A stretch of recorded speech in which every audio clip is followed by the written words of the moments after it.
네, 안녕하십니까. CEO2 50회 20극의 중소기업, 대기업이 아닌 중소기업으로서 글로벌 프랜차이즈 사업을 펼치고 있는 후스타일의 김진석 대표님 모시고 지금부터 1시간 반 동안 진행하겠습니다.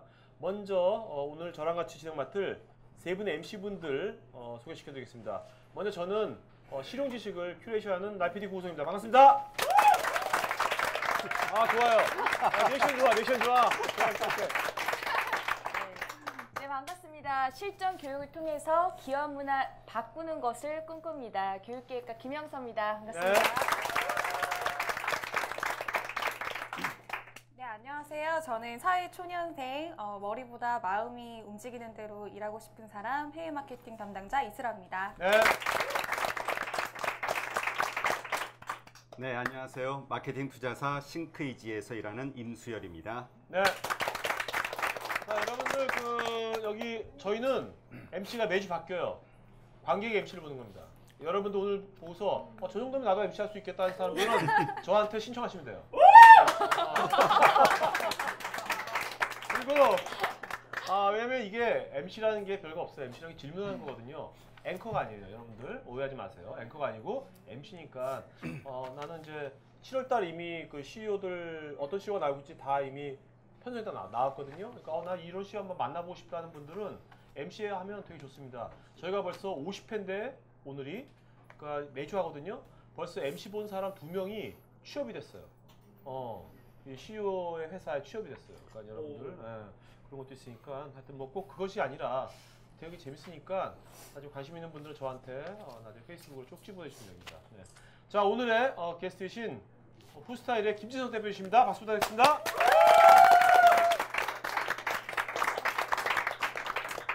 어떠십니까? 이렇게 홈쇼핑 같은 데 나가본 적 있으시죠? 네, 홈쇼핑은 따로 없고요. 네네.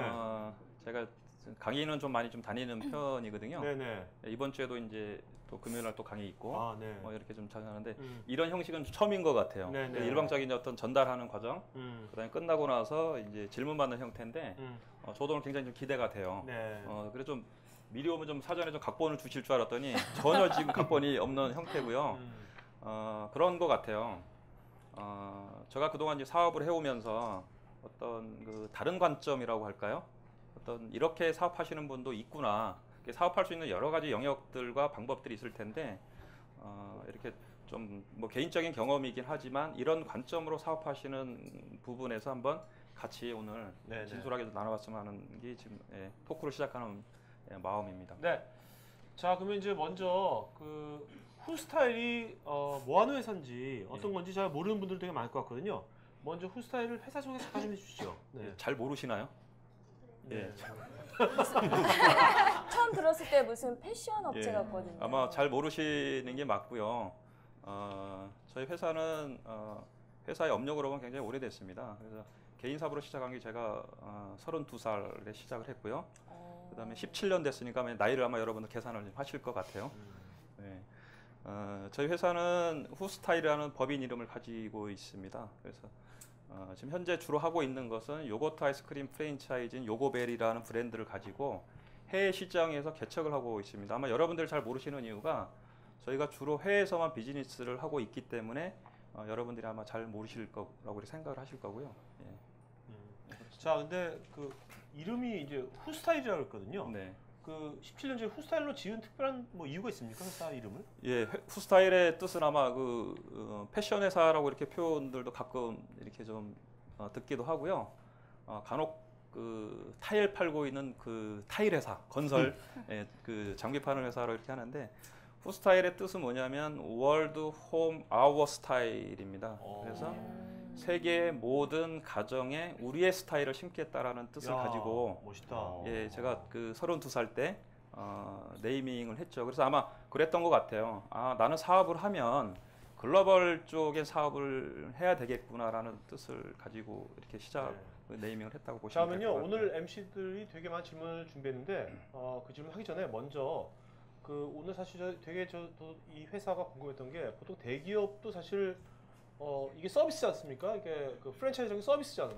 제조업이 아니라 서비스로 글로벌 진출한다는 거예요. 그것도 중소기업이 되게 궁금하거든요. 그래서 한번 어디를 하고 있는지 한번 잠깐 보도록 하겠습니다. 사진이 몇 개 가지 있거든요. 지금 현재는 20여 개국에 지금 하고 있죠. 네.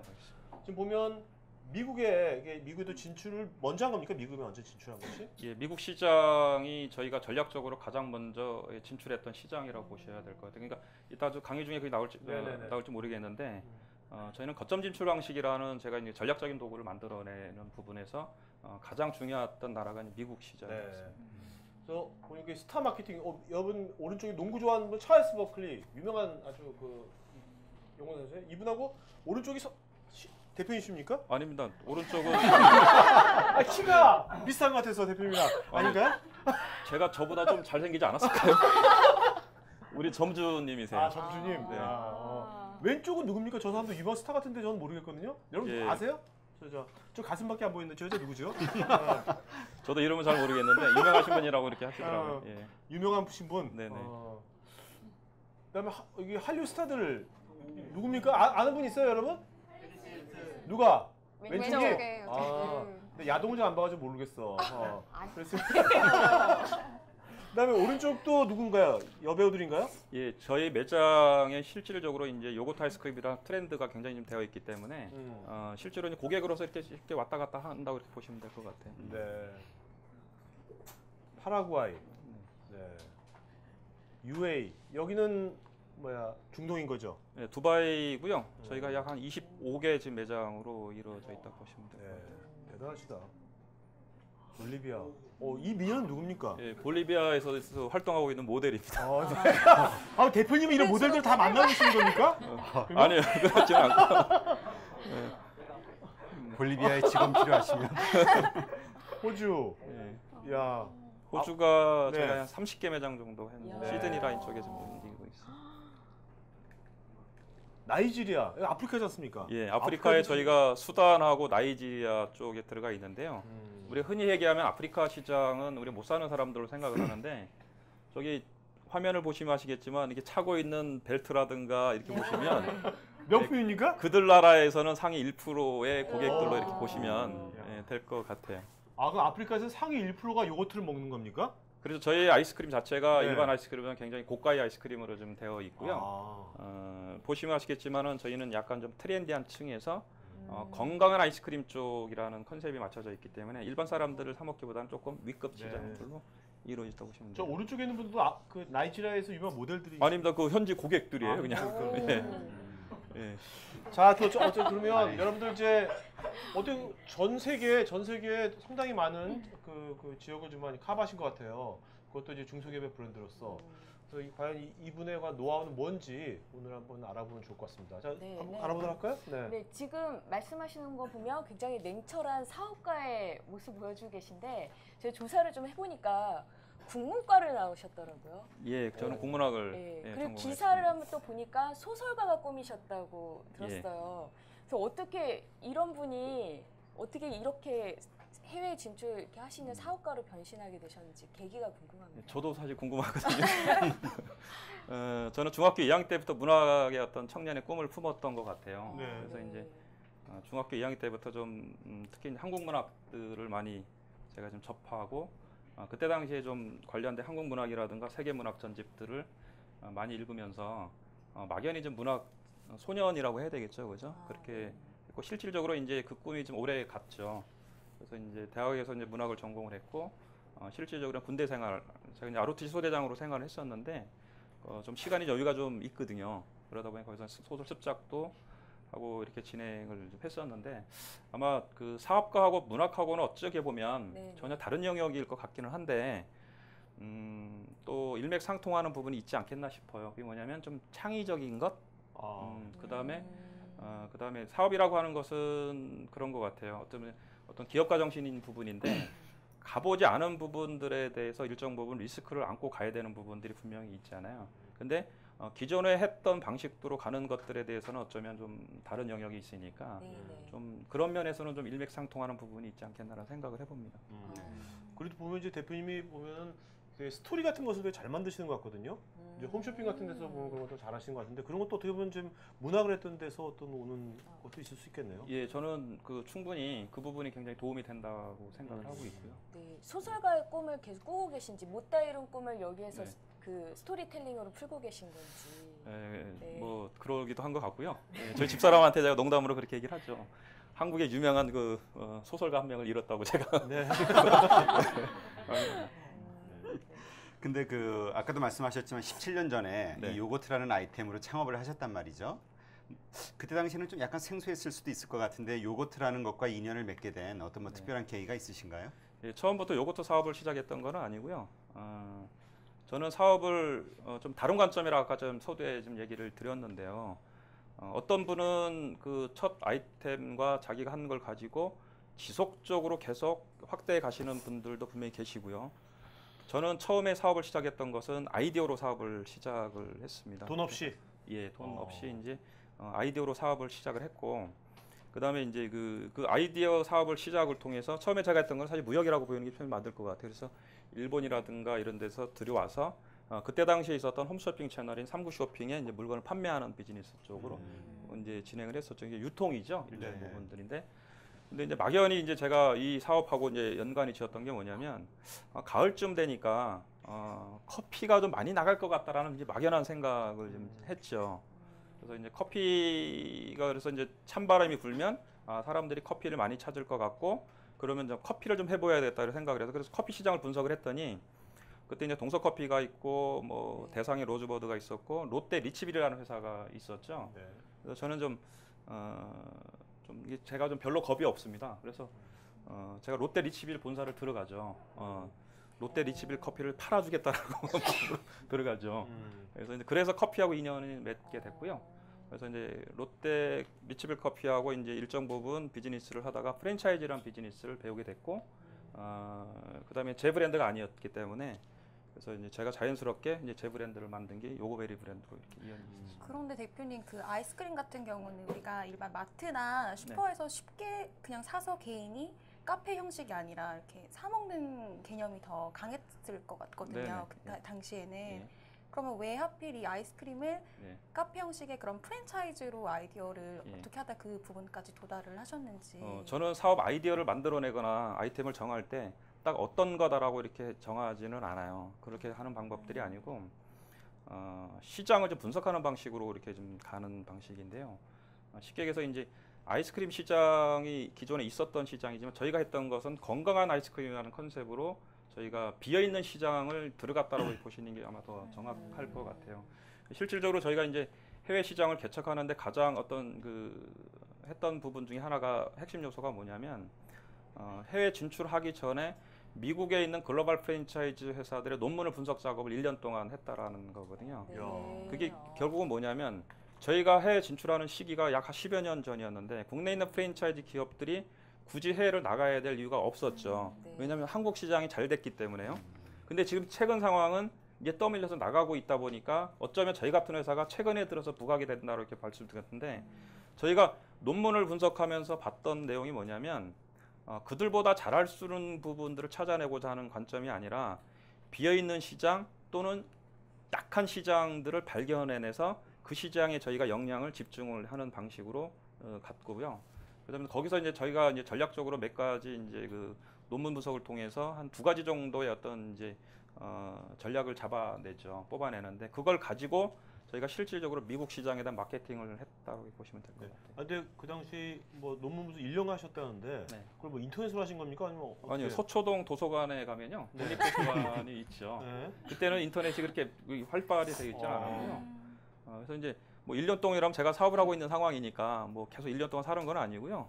예, 이제 복사해서 갔다 보고 왔다 갔다 했던 작업들이 한 1년 정도 했던. 그럼 여기 뭐 시청자분들 여기 있는 분들도 사실 어떤 아이디어가 있을 거 아닙니까? 네. 그런 아이디어 있을 때 그 아이디어를 무턱대고 하는 것보다는 네. 철저하게 대표님처럼 뭔가 시장을 분석하는 게 되게 중요하겠네요. 예, 그래서 실질적으로 저희는 어떤 아이템을 이 제품도 마찬가지지만 이따 설명하겠지만 어떤 신규 사업 모델이라든가 아이템을 분석을 할 때는 저희가 가장 먼저 이 거시적인 관점이라고 보고 있어요. 거시적인 관점, 논문에 보는 부분이 굉장히 유익한 부분이 뭐냐면 아까 이제 약한 시장이라고 또는 경쟁자 시장을 제가 얘기를 했는데 재미나게도 경쟁자들은 논문을 안 본다라는 거거든요. 네. 거의 전혀 이렇게 기업에 계신 분들 잘 안 보세요. 근데 이제 논문을 보는 것에 유익한 사항은 뭐냐면 시장을 거시적인 관점에서 그거를 짧은 시간 안에 이게 파악을 할 수 있다라는 거거든요. 쉽게 얘기해서 왜냐 논문이라고 하는 것은 특히 저희가 보는 거는 뭐냐면 시장에 관련된 내용 또 마케팅에 관련된 내용을 주로 보는데 그 논문 분석을 통해서 그 논문 쓴 그 저자가 굉장히 그 자기의 많은 노력들을 이제 담으려고 노력을 하지 않겠습니까? 그렇게 해서 대부분 논문은 포맷이 비슷한데요. 처음 부분에는 전체적인 시장에는 개요 부분들을 분명히 나타나주고 그 다음에 자기 주장하는 것, 결론을 내는 방식이니까 앞부분에서 전체적인 내가 하고자 하는 산업 분야에서 거적인 관점을 뽑아낼 수가 있고요. 뒤에 보면 참고 목록들이 있어요. 네. 그거를 통해서 다음 영역으로 어디로 넘어갈 건지를 우리가 이제 보면 단기간 안에 어떤 그 시장에 대한 현황을 파악할 수 자, 있죠. 그걸 좀 더 구체적으로 네. 그 당시 요거트 시장이잖아요. 네. 그러면 논문 제목을 검색을 할 때 네. 뭐 요거트 뭐 이런 식으로 검색한 겁니까?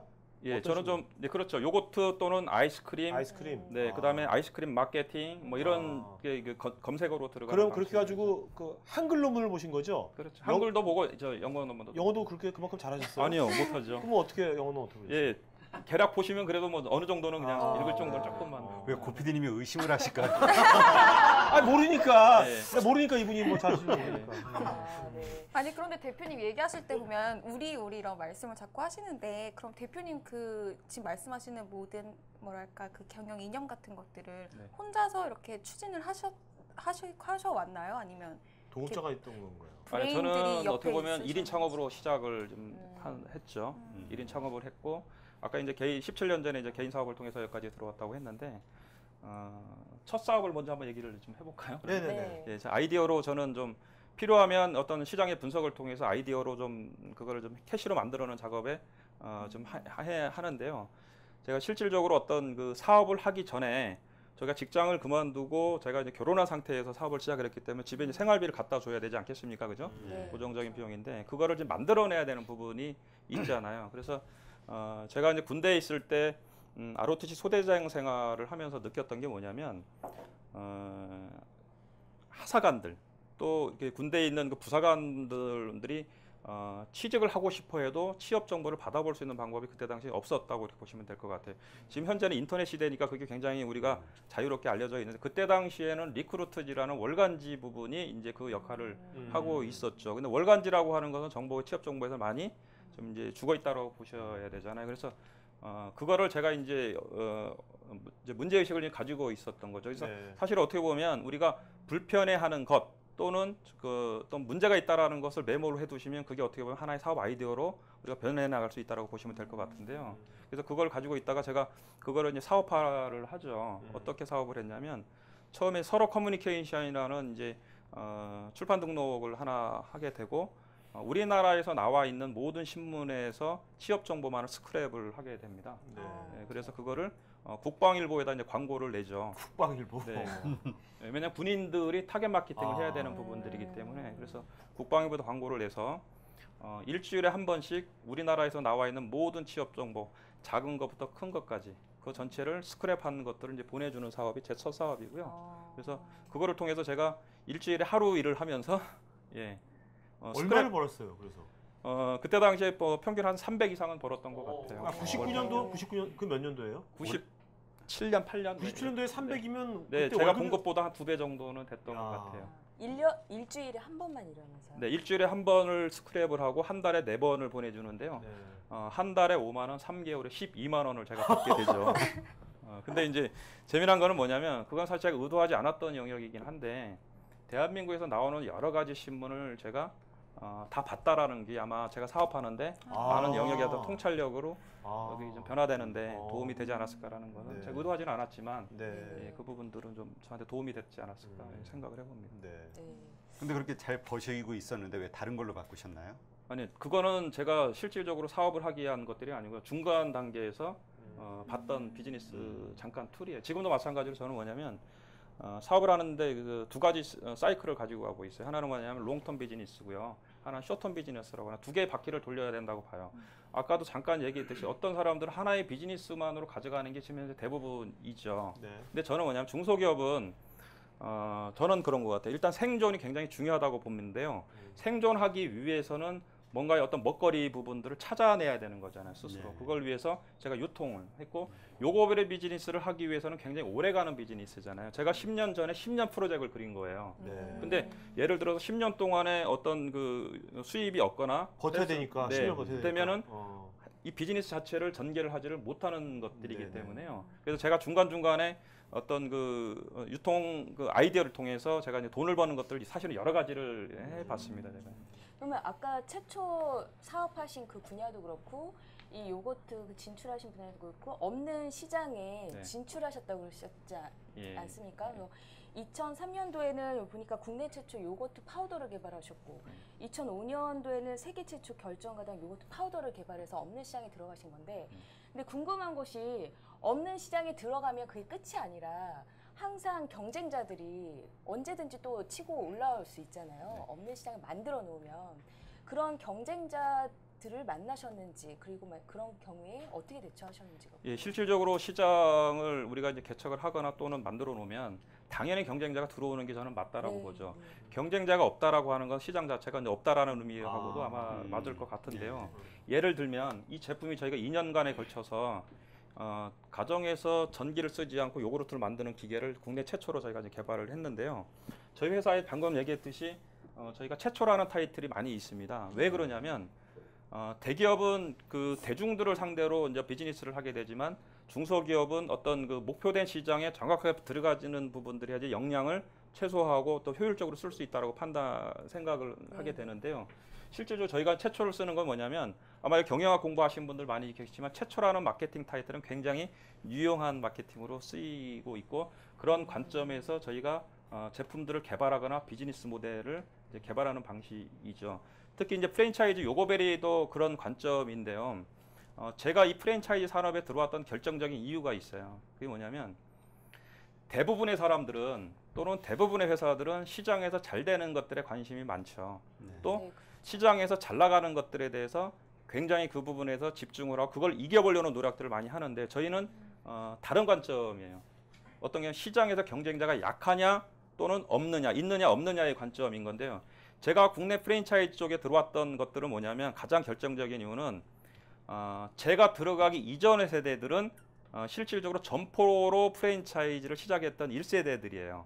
여러분들이 알고 계시는 원할머니 보쌈이라든가 놀부 보쌈이라든가 이런 분들은 점포로 시작하신 분들이죠. 제가 들어갔을 때만 해도 제 동기 또는 또래들이 프랜차이즈 산업에 안 들어옵니다. 왜 안 들어오냐면 좀 표현이 맞을지 잘 모르겠는데 방송이라 좋은 잡이 아니었다라고 보시면 돼요. 그러니까 우리가 좋은 잡은 다른 여러 가지 의미가 있겠지만 쉽게 얘기해서 봉급을 많이 주는 어떤 잡이 아니었기 때문에 들어오지를 않죠. 자 반대 그거를 우리가 분석을 해보면 뭐냐면 그 시장은 경쟁자들이 그러니까 많이 안 들어오는 시장이고 이미 있는 전경자는 약한 시장이라고 그러면 그 시장에 들어가서 어느 정도 우리가 역할을 하면 그 시장에서 어느 정도 성장을 할 수 있겠다는 판단 때문에 들어온 거라고 보시면 될 것 같아요. 그럼 그 이후에 경쟁자들은 네. 없었나요? 아니요, 많이 들어오죠. 네. 제가 요거트 아이스크림 했을 때가 아마 여러분들 알고 계시는 레드맹고 브랜드가 있었을 네네. 거고요. 네. 포함해서 약 한 20개 브랜드가 있었죠. 재미나게도 거의 몇 개 안 되는 유일하게 생존한 브랜드로 저희 회사라 보시면 될 것 같아요. 그것도 글로벌로 저희가 했으니까. 생존할 수 있는 그 네. 결정적인 차이가 어디에 있다고 보십니까? 관점인 것 같아요. 관점. 저희는 사실은 이제 아까 그 논문 분석이나 이런 걸 통해서 국내 시장에 포화가 된다는 게 예상이 됐거든요. 예상이 됐기 때문에 저희가 조금 힘들더라도 글로벌로 가게 됐다고 했고 저희는 글로벌을 시도를 했고 거기에서 계속 지속적으로 지금 만들어 온 거고요. 국내는 어떤 제가 생각하기에는 다른 브랜드들은 경쟁자들이 나타나니까 다른 업종으로 변화를 했거나 또는 경쟁에 이기지 못해서 없어졌거나 이렇게 하지 않았을까 이렇게 생각을 해봅니다. 그럼 요거베리도 처음에 국내만 안주했었다면 네. 지금 없을 수도 있는 거네요. 없었거나 업종을 바꿨거나 네. 아마 하지 않았을까 싶은데요. 근데 이게 참 사람들의 입맛이 참 네. 다양하잖아요. 네. 선호도도 다 틀리고. 근데 이 글로벌로 나가시면서 수십 개국의 그 사람들의 입맛을 다 맞추려면 네. 참 힘드셨을 것 같은데 어떻게 네. 현지화에 맞춰서 좀 맛과 성분이 바뀌나요? 아니면 그냥 하나의 맛을 그냥 고집을 하시는 편인가요? 저희가 사실은 이제 해외 나가기 전에 가장 먼저 했던 게 원재료 포지션이에요. 아까 이제 서두에 잠깐 얘기했듯이 저희 커피 쪽을 먼저 이렇게 했었는데 커피라고 하는 아이템은 변별력이 그렇게 많지를 않습니다. 쉽게 해서 뭐냐면 백화점에서 사다 쓰는 커피나 마트에서 사다 쓰는 커피나 이렇게 제품이 그 체인지가 되더라도 고객이 변별력을 느끼는 어려운 제품이죠. 네. 그렇다면 본사 입장에서 봤을 때는 물류 핸들링권이 약하다라는 걸로 이렇게 해석이 되는데 저희 같은 경우는 그 아이스크림은 그 변별력이 굉장히 강하죠. 그 제품이 바뀌면 고객들이 금방 알아버리는 브랜드 네. 제품인데요. 그래서 저희가 애초부터 글로벌 쪽에 대한 그 영향을 맞추기 위해서 저희가 지금 현재 저희가 이태리 공장하고 한국 공장 두 개를 매장에서 믹스하는 방식으로 이렇게 좀 하고 있습니다. 그래서 그 맛 자체가 네. 이미 저희는 그 글로벌로 맞춰져서 이렇게 비즈니스가 되어 있는 걸로 이태리도 공장이 있습니까? OEM 공장으로 움직이고 있죠. 그러니까 재료를 그쪽에서 네네, 이태리 가져온 공장에 거? 있는 원료와 한국 공장에 있는 원료. 이태리 말씀하시니까 이제 아이스크림 볼 때 네. 뭐 이태리 뭐 본젤라또 뭐 이태리 관련된 아이스크림 많잖아요. 네, 많죠. 이태리가 아이스크림에 원래 발전한 겁니까? 이태리가 아이스크림? 오래됐죠, 회사들이요. 오. 근데 이태리 비즈니스의 특성은 뭐냐면 굉장히 아이스크림이 유명하고 커피가 유명하고 피자가 유명하죠. 네. 근데 우리가 가만히 생각을 해보시면 브랜드가 없어요. 혹시 라바짜나 일리커피가 여러분들 들어보신 아마 커피 브랜드 중에 하나일 텐데 그거는 원료 브랜드로 남아 있다고 보시면 돼요. 그래서 네네. 한국에서도 마찬가지로 일리커피를 쓰면 일리 간판을 달릴 수 있게끔 해주는 분인데 네. 비즈니스 성격이 좀 틀린 것 같아요. 아, 그쪽하고는. 네. 그러면 지금 우리 보통 베스킨라빈스는 뭐 31을 해가지고 31가지의 맛이 있다고 네. 하잖아요. 우리 요거베리 같은 경우는 몇 가지의 맛이 지금 있는 건가요? 매장별로 틀리긴 하는데요.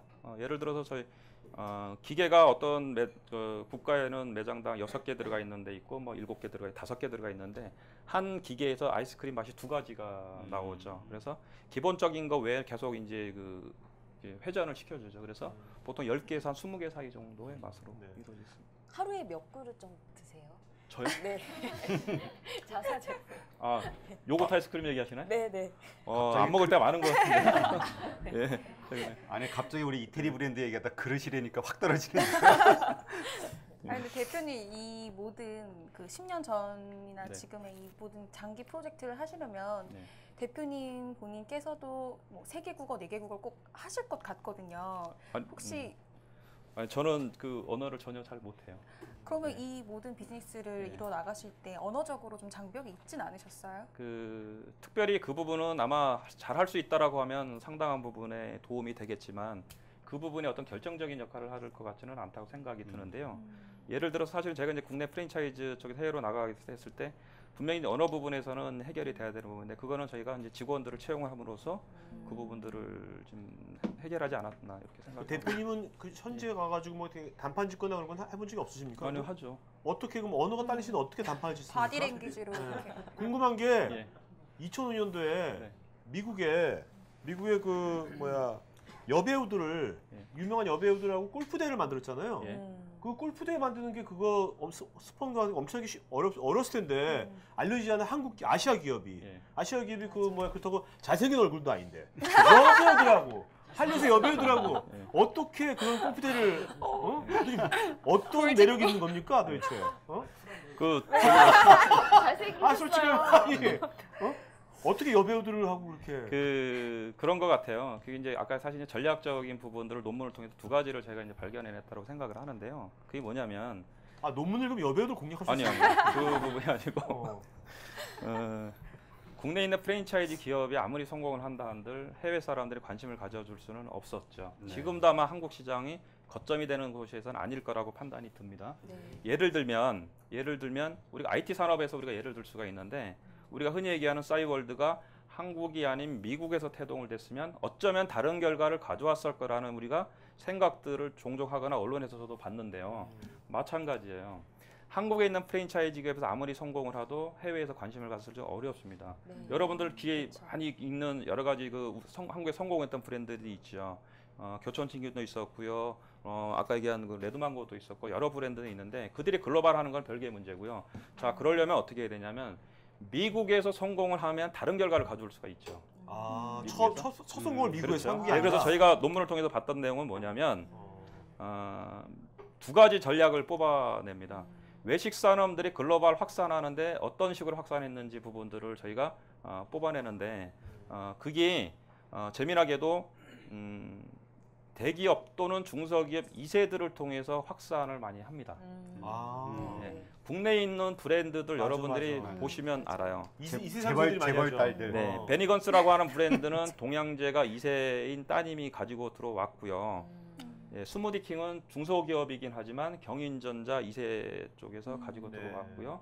여러분도 아시고 있는 스타벅스도 마찬가지로 신세계 2세들이 가지고 왔죠. 네. 자, 그게 뭐냐면 우리가 아까 얘기했지만 그 연역적으로 우리가 분석을 해보면 국내에 있는 그 프랜차이즈를 아까 2세 부분들 통해서 많이 확산된 것들을 저희가 미국에서 2세를 만나는 전략으로 아. 통해서 그들은 다른 나라로 넘어가는 방식으로 네. 우리가 이제 전략을 잡았죠. 어. 그러기 위해서 그들을 만날 수 있는 채널이 필요했죠. 네, 미국의 네. 재벌 2세들 그러니까 아니죠. 대기업 미국으로 공부하러 온 다른 나라의 아. 2세들이 아. 우리 브랜드를 아이씨, 접하는 아이씨. 접점의 채널로 오케이, 오케이. 만들어가는 네. 것들이 있고요. 네. 자, 그게 뭐냐면 우리나라 잠깐 예를 들었지만 70년대, 80년대가 우리나라가 중공업 조금 무거운 비즈니스로 우리가 성장을 하게 됩니다. 철강이라든가 아니면 조선. 건설, 조선 이런 부분들을 하죠. 근데 아이들을 대부분 우리가 경영 수업이라는 그 이름으로 미국으로 다 이제 유학을 이제 보내게 되죠. 그렇죠. 근데 이제 방송이라 제가 좀 이런데 아 저희 KBS 아니까 막막 네네네. 욕해도 되고 막 해요. 사실 아버지 돈 많은데 뭐 공부하고 싶겠습니까, 그죠? 우리끼리 얘기하는 거지만 네. 저라면 안 할 것 같아요. 아, 맞아요. 안 할 것 네. 같아요. 스포츠카 몰고 막 놀아요. 네네네. 그냥. 그래서 근데 그들이 그쪽에서 물론 어떤 게 성실하게 공부하시는 분도 있고 그런 분이 있는데 그들이 뭐를 하냐면 실질적으로 미국에서 얘네들이 뭘 보냐면 그들의 외식 산업의 성장 과정을 보게 됩니다. 아. 예, 그게 결국 봤던 게 뭐냐면 우리나라에 지금 많이 좀 이게 없어져 있는 그 패밀리 레스토랑들이에요. 네. 옛날에 네. 그 브랜드 지금 뭐 없어졌다도 많이 있는데 결국 이제 그들이 이제 아버지를 돌아오면서 어떻게 하냐면 아버지한테 이제 이거를 우리나라 가져가면 잘 될 것 같으니 이거를 우리가 한번 해봅시다 이렇게 지금 이제 콜을 하게 되죠. 네. 근데 처음에 다 반대를 합니다.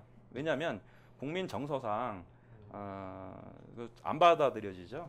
먹는 장사를 대기업이 한다거나 또는 뭐 이렇게 3,000원짜리, 5,000원짜리 만 원 장사를 하는 게 안 받아들여지는 거죠. 근데 그들은 봤거든요. 네. 그 미국의 외식 산업이 실질로 돈이 된다는 걸 봤기 때문에 그래서 자식 못 이긴단 말이에요. 그래서 들어왔고요. 아. 저희가 봤던 전략이 뭐냐면 중동과 동남아의 2세들이 어떻게 가는지에 대해서 저희들이 그거를 유출을 해보는 거죠. 야. 자, 그들은 어디로 가냐면요. 영국으로 석사 과정을 갑니다. 네, 그리고 대부분 박사 과정이 미국으로 들어가게 되는데요. 결국은 뭐냐면 상위 1% 그들의 삶들의 코스가 있어요. 네. 우리나라도 마찬가지겠죠. 자, 근데 그들이 가서 결국은 외식 산업의 어떤 그 거점 방식의 어떤 그 진출의 어떤 중요한 역할들을 하게 되는데 저희가 마찬가지로 미국의 어떤 그 아까 그 골프 덱스폰이라든가 이런 마케팅을 통해서 저희가 넘어갔던 국가가 두바이예요. 그래서 두바이에서 실질적으로 여러 개의 계열사를 가지고 있는 따님이 이제 저희 회사의 이제 오너가 오. 되죠. 자, 근데 이제 그때 저희가 하는 게 뭐냐면 저희는 공부를 통해서 이제 이 부분들을 전략적으로 이제 만들어냈잖아요.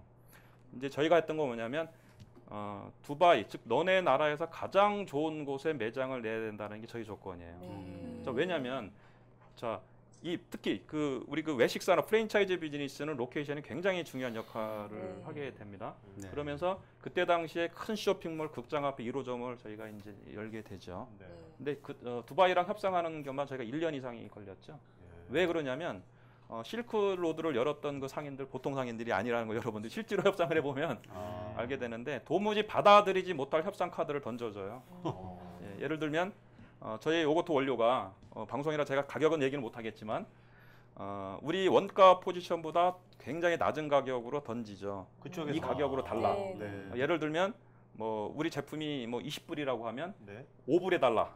원가가 20불인데. 네. 예를 들면 그렇게 이제 던져주. 그러면 협상 자체가 되지를 않잖아요. 근데 협상이 우리는 깨졌다라고 생각하는데 그들은 그게 협상의 방식이에요. 그래서 한 3개월 정도 있다가 다시 살짝 2, 3불 정도 얹어서 연락이 오죠. 예. 근데 이제 그들이 어떻게 하냐면 두바이 사람들이요? 중동 상인들이 상인들이? 저는 그 성향이 비슷하지 않겠냐 네. 이렇게 보는데요. 그러면서 얘네들이 밑에서부터 확인을 하면서 받아 들어가는 방식인데요. 근데 저희는 사실은 이제 그럼에도 불구하고 그들하고 파트너를 만나겠다라고 제가 판단했던 건 뭐냐면 중동 시장의 교두보 역할을 해야 되는 중요한 거점이라고 저희는 판단을 네. 했기 때문에 다른 부분에서 일정 부분 양보를 해주고 두바이 매장을 열게 되죠. 그러면서 이제 미국과 관계없이 두바이를 거점으로 돌아가는 경제권들이 있습니다. 그게 뭐냐면 카타르, 바레인, 오만, 쿠웨이트, 사우디. 네. 거기는 네. 여러분들 혹시 나중에 두바이 가보시면 아시겠지만 굉장히 지리적으로 가깝습니다. 그리고 친인척 관계 혈적으로 많이 더 이루어져 있어요. 네. 자, 그러면 어떤 현상이 나오냐면 두바이 극장 앞에 1호점을 열었기 때문에 금요일, 토요일, 주말에는 줄이 이렇게 이제 저희 아이스크림 가게 이렇게 한 두세 줄이 이제 줄이 서게 돼 있죠. 네. 자, 저희가 노렸던 게 그 방식이에요. 그거를 통해서 그들 줄 서 있는 고객들 중에서는 카타르에서 있는 사람, 쿠웨이트에서 있는 사람들이 이제 저희 회사로 요거베리닷컴으로 이제 어플리케이션을 이제 보내는 것들이 선순환 구조로 돌려내는 게 저희 방식이고요. 마찬가지로 이제 두바이를 거점으로 저희가 확대를 시켰고요. 그다음에 이제 그 브라질을 거점으로 아까 얘기한 이제 볼리비아, 파라과이 라인들을 이제 확장을 했고 예, 최근에 이제 작년에는 저희가 호주 매장을 통해서 인근 국가를 이제 계속 확대를 해나가고 있는 방식입니다. 야.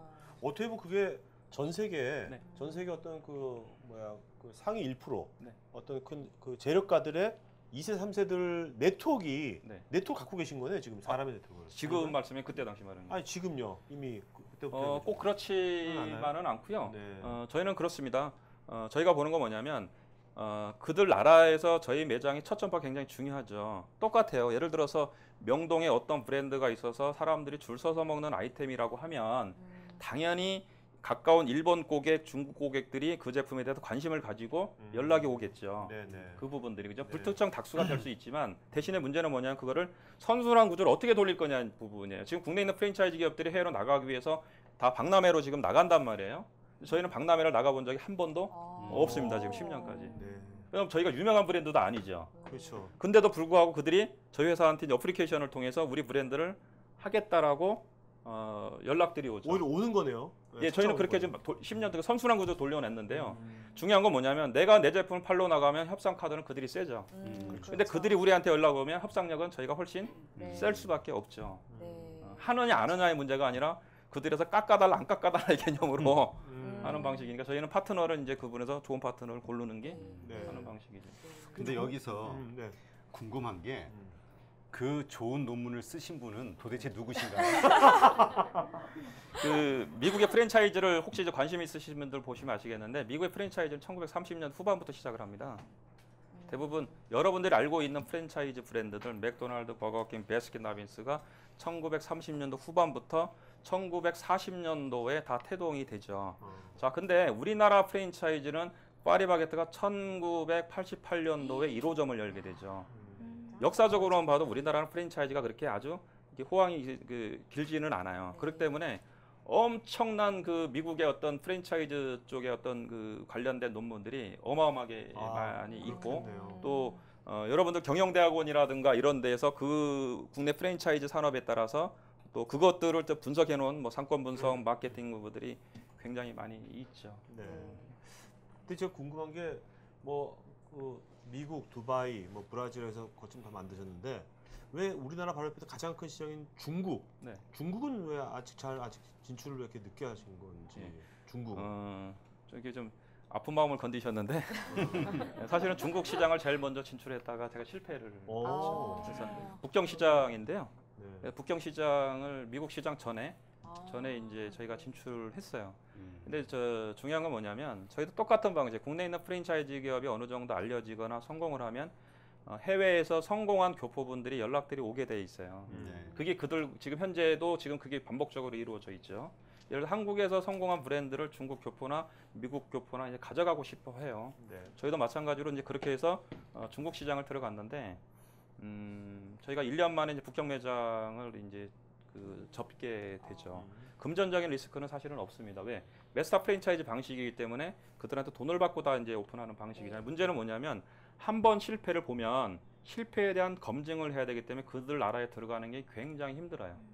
그리고 자, 그게 지금 이제 세월로 보면 거의 한 10년이 지났는데 저희가 이제 상해 매장이 계약이 됐고요. 요번에요? 네, 8월 달에 지금 오픈이 지금 예정이 그러니까 돼요. 10년 만에 다시 오픈하는 거네요. 네, 그만큼 그 나라 들어갈 때 굉장히 이제 조심스럽고 네. 실패에 대한 부분도 그리고 해야 되는 부분이고 사실은 중국 시장 실패를 보면서 굉장히 실망을 했게 됐죠. 제가 그러면서 그래서 이제 공부를 하게 돼. 왜 실패를 했느냐에 대한 부분을 가지고 네.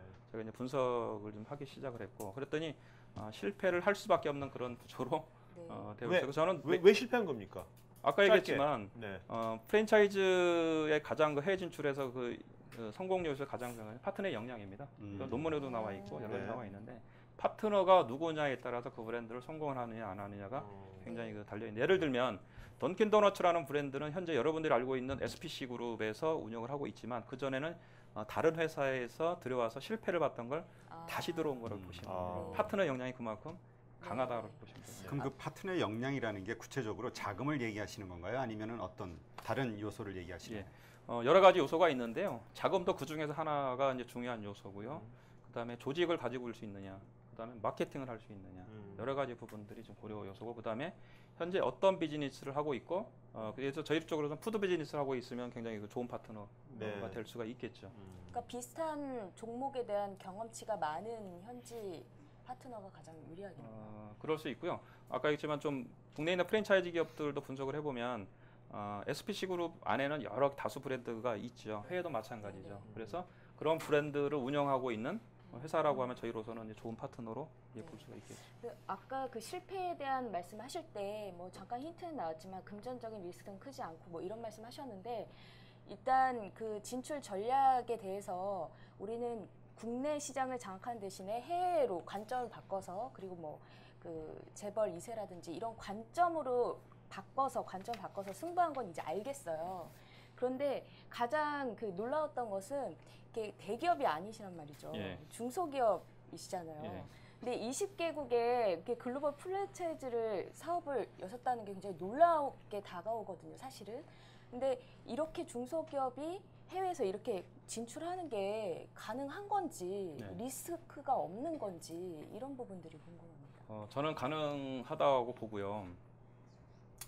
그런 것 같아요. 아까 이제 중소기업, 대기업 논리로 이렇게 보는 부분도 있지만 대기업도 마찬가지로 정말 글로벌 프랜차이즈 기업을 만들기 위해서는 어쩌면 한국에서 우리가 그 매장을 전개를 하는 것보다는 우리가 IT 실리콘밸리에서 성공을 하면은 확산 속도가 빠르듯이 네. 미국 내에서 우리가 아예 첫 점포를 내고 네. 거기서도 확산하는 것도 하나의 방법일 수가 있겠죠. 네. 예를 들면 제가 이제 거시적인 관점에서 이렇게 쭉 지도를 보면 한국이라는 나라는 세계 시장에서 보면 한 수원 정도, 경기도권 정도가 되겠죠. 네. 우리가 그러면 이제 뭐 미국이라든가 아까 얘기한 두바이라든가 이런 데는 이제 뭐 한국 기준으로 보면 명동이라든가 강남이라든가 이렇게 되겠죠. 그래서 거기서 성공을 하게 되면 훨씬 우리가 이제 파급 효과가 분명히 있겠죠. 그런 부분이. 자, 그 꼭 프랜차이즈가 아니더라도요. 네. 요즘 이제 젊은 친구들 젊은 친구들이 아니라 많은 창업가들이 제주보다는 네. 서비스를 하거든요. 거의 네. 서비스란 말이에요. 예. 그 종목들이 다. 그 서비스를 하는 사람들도 그러면 처음에 할 때 네. 뭔가 글로벌 시장 누르려면 국내에서 막 아웅다웅 할 게 아니라 처음부터 서비스 갖고 미국으로 들어가서 네. 거기서 뭐 자금만 뭘 하더라도 네. 그렇게 하는 것도 방법일 수도 있겠네요. 훨씬 유리하겠죠. 어. 그러니까 쉽게 해서 뭐냐면 아까도 잠깐 얘기했듯이 한국에서 성공해서 우리가 한국에서 뭐 성공해서 어느 정도 이게 그 역량을 키워서 해외로 나가는 것도 하나의 방법이긴 한데 사실 그건 대기업들이 하기에 굉장히 좀 유리하죠. 어쩌면 게임의 논리에서 보면 사실은 안 맞아요.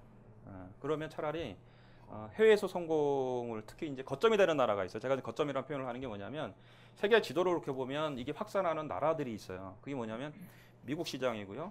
그다음에 두바이, 그다음에 이제 중남미 시장으로 보면은 칠레하고 브라질 라인이 있고요. 그다음에 싱가포르 라인들.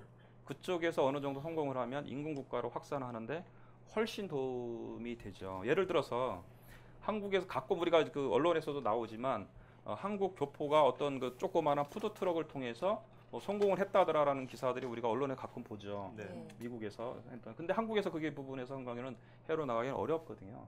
그리고 저는 이제는 그런 것 같아요. 스타트업 기업들도 마찬가지지만 이제는 설계 자체부터 글로벌로 하지 않아서는 시장의 포화 상태는 분명히 좀 올 거다 네. 보고요. 저도 사실은 아예 그 설계 자체를 저희는 글로벌로 하고 이 제품 자체도 저희가 마찬가지로 한국서 생산한 제품이지만 나온 지 한 달밖에 안 된 따끈따끈한 제품인데 이미 저희는 해외 글로벌 시장으로 판매를 할 계획을 가지고 있는 제품입니다. 그러면 제가 좀 한 가지 궁금한 게 있는데, 그러니까 이제 우리가 참 이게 논리적으로 맞단 말씀입니다. 글로벌을 먼저 지향을 하고 이렇게 공략을 하기 위한 준비를 하는 게. 근데 현실로 돌아가면 네. 함께 살아가는 이 한국인들의 마음을 얻는 것도 정말 힘들단 말이에요. 그런데 생판 모르는 말도 안 통하는 다른 나라에서 그들의 마음을 사로잡기 위해서는 뭔가 분명히 필요한 무기가 있어야 될 것 같거든요.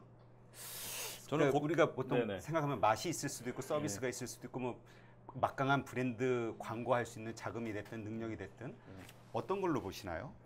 뭐 고객을 뭐 마음을 잡겠다 이렇게 해본 적은 없고요. 저는 사업은 그렇게 보고 있어요.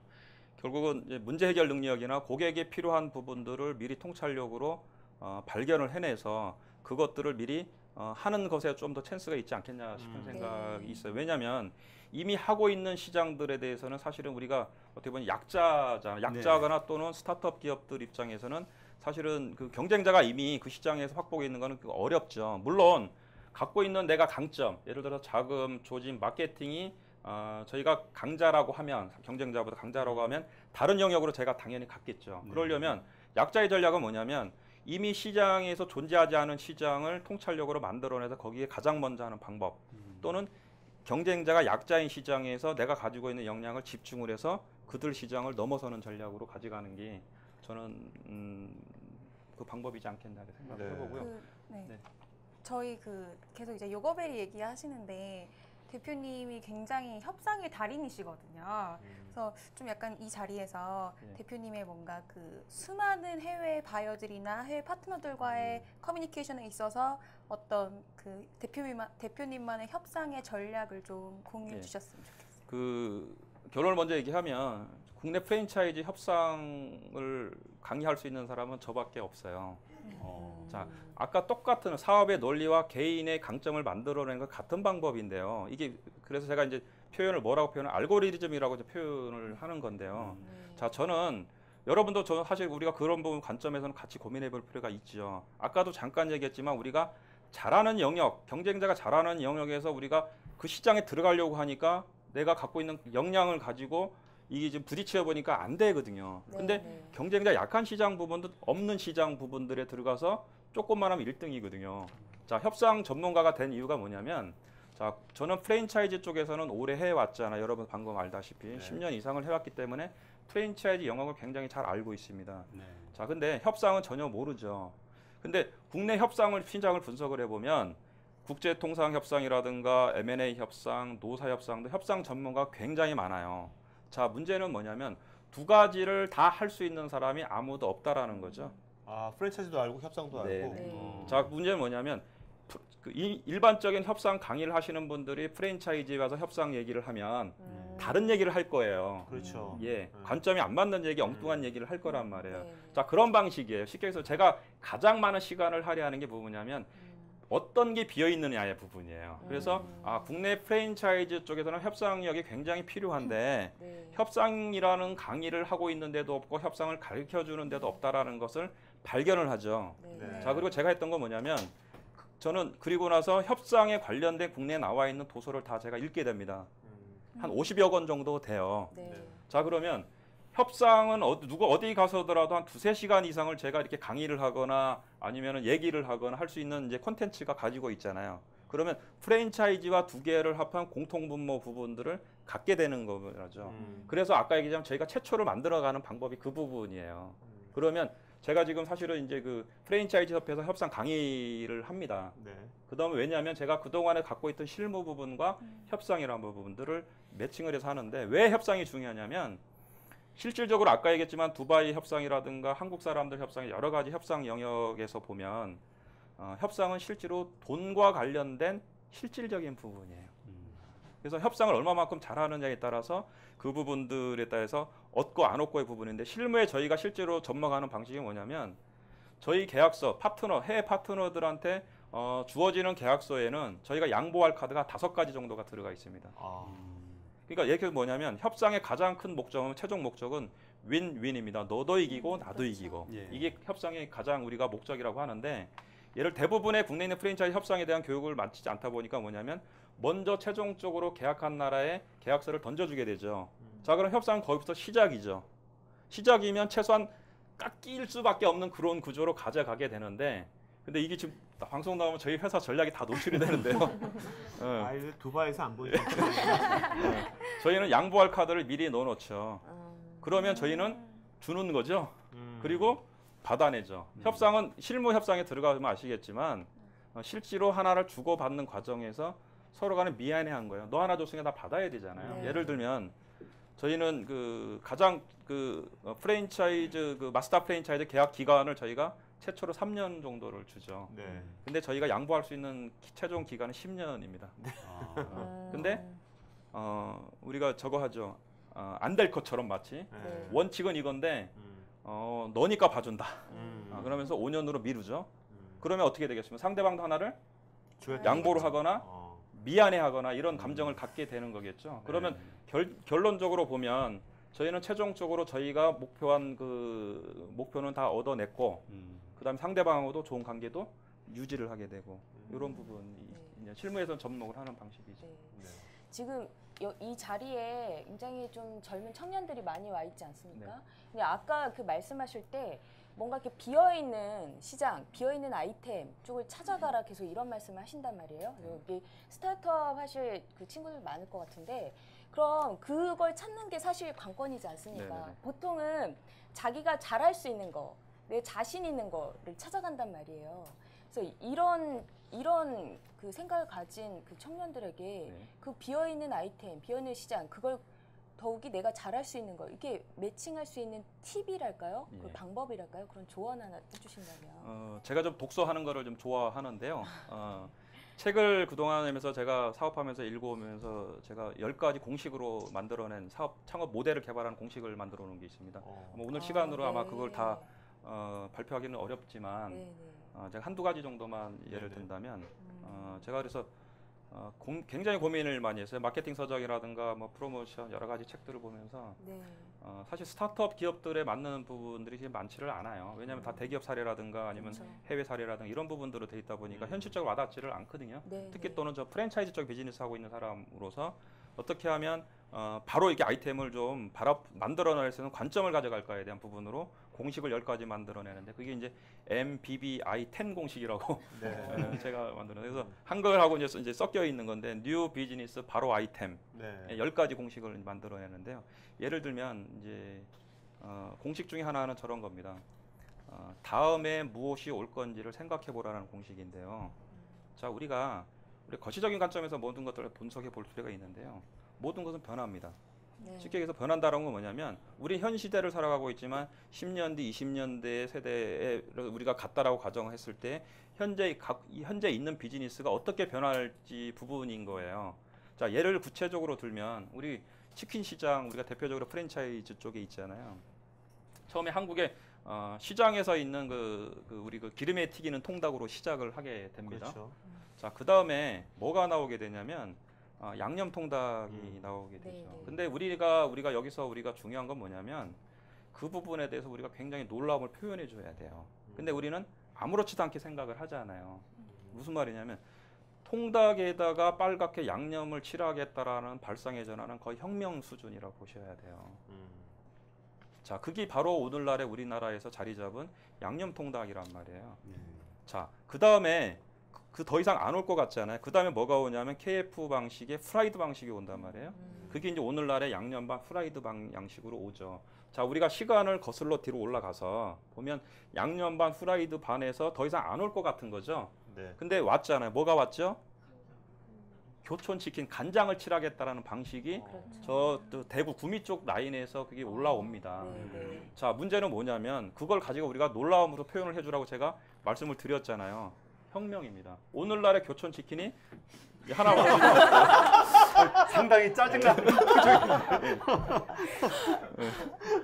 오늘날의 교촌 치킨이 그렇게 시작이 되잖아요. 네. 자, 그러면 더 이상 안 올 것 같단 말이에요. 근데 뭐가 왔죠? 굽겠다라는 파닭은 너무 니치예요. 니치고요.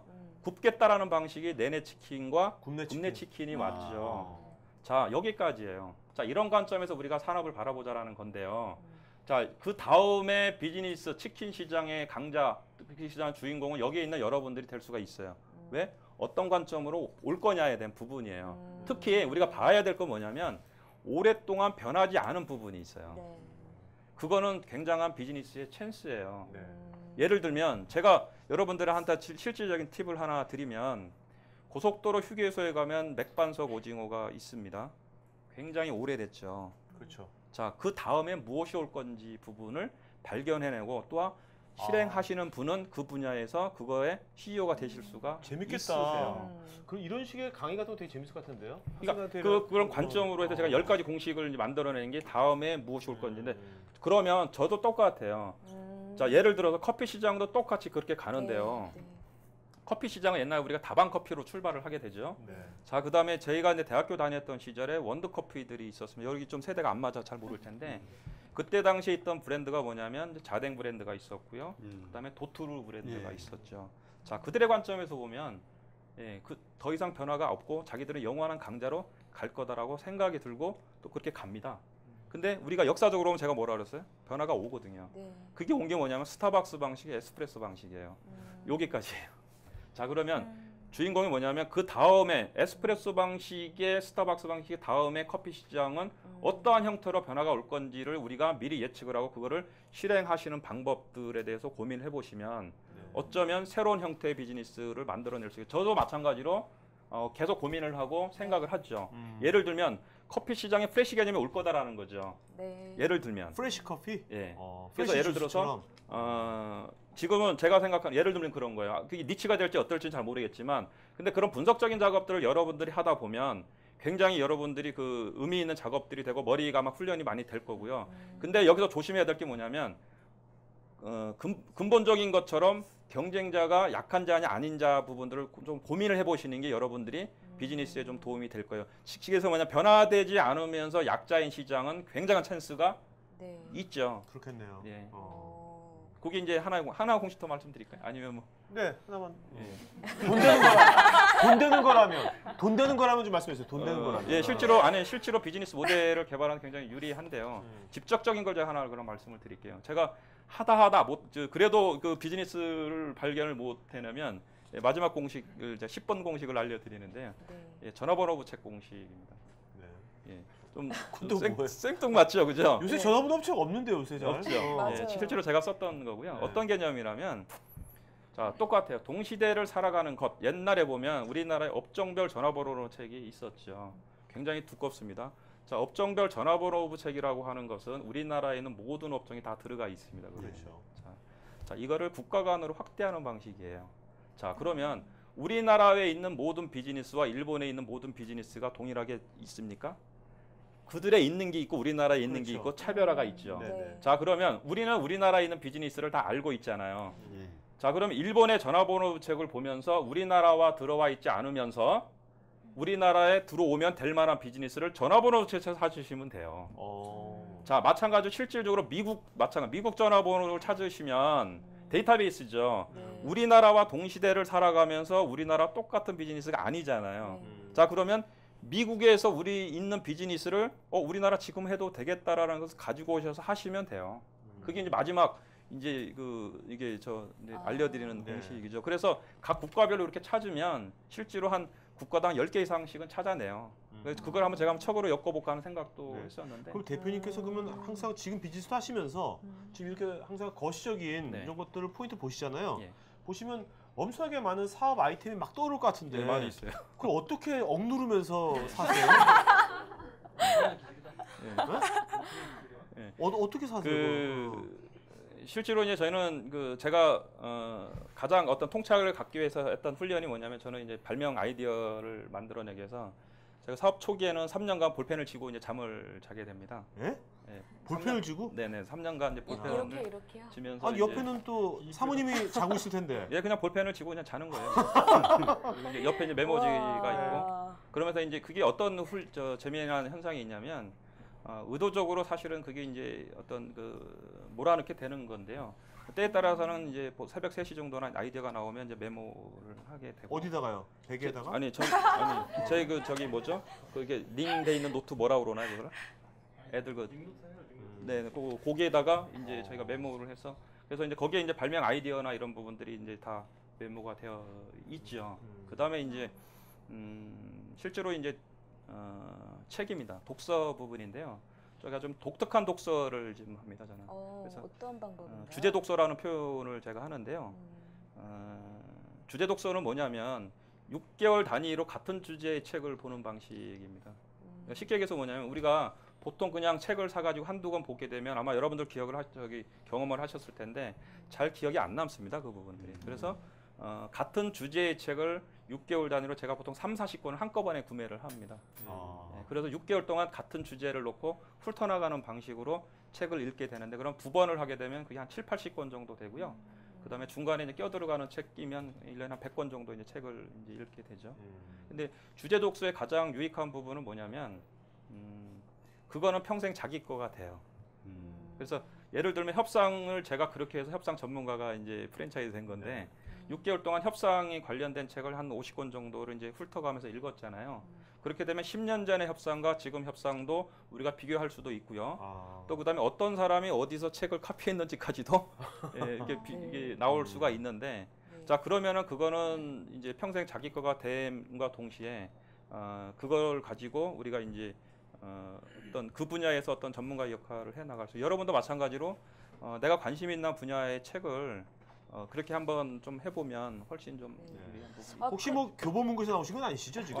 책 팔려고? 그런데 대표님 그 책을 통해서 하는 공부는 알겠어요. 네. 논문도 알겠어요. 그런데 이 글로벌로 진출한 거 아닙니까? 네. 그러면 그 책에는 안 나와 있는 또 현지만의 문화라든지 뭐 이런 관점이라든지 이런 게 또 다르지 않습니까? 어떻게 이렇게 지역별로 이런 거를 다 발견해서 접목을 시킬 수 있습니까? 아까 얘기했지만 뭐 일단 미국 시장을 먼저 진출을 한 다음에 미국서 확대하는 방식이었기 때문에 크게 뭐 어려움이 없었을 것 같아요. 저는 오늘 대표님 말씀드리면서 요새 정부에서 이렇게 창업 막 자금 같은 거 많이 대주잖아요. 해주는데 그렇게 할 게 아니라 젊은 친구들이건 중년이건 간에 뭔가 창업하려는 사람들한테는 그 미국 왕복 비행기 티켓이랑 미국 1년간 최저비, 미국에서 뭔가 자기가 생각하고 있는 그 서비스 사업을 할 수 있는 사업비 그걸 대주고 이 사람이 5년 이내는 못 들어오는 거야. 한국을 절대로 못 들어와. 그거 절대로 못 들어와요. 그 비자가 안 내주는 거죠. 그러니까 미국에서 1년치만 주고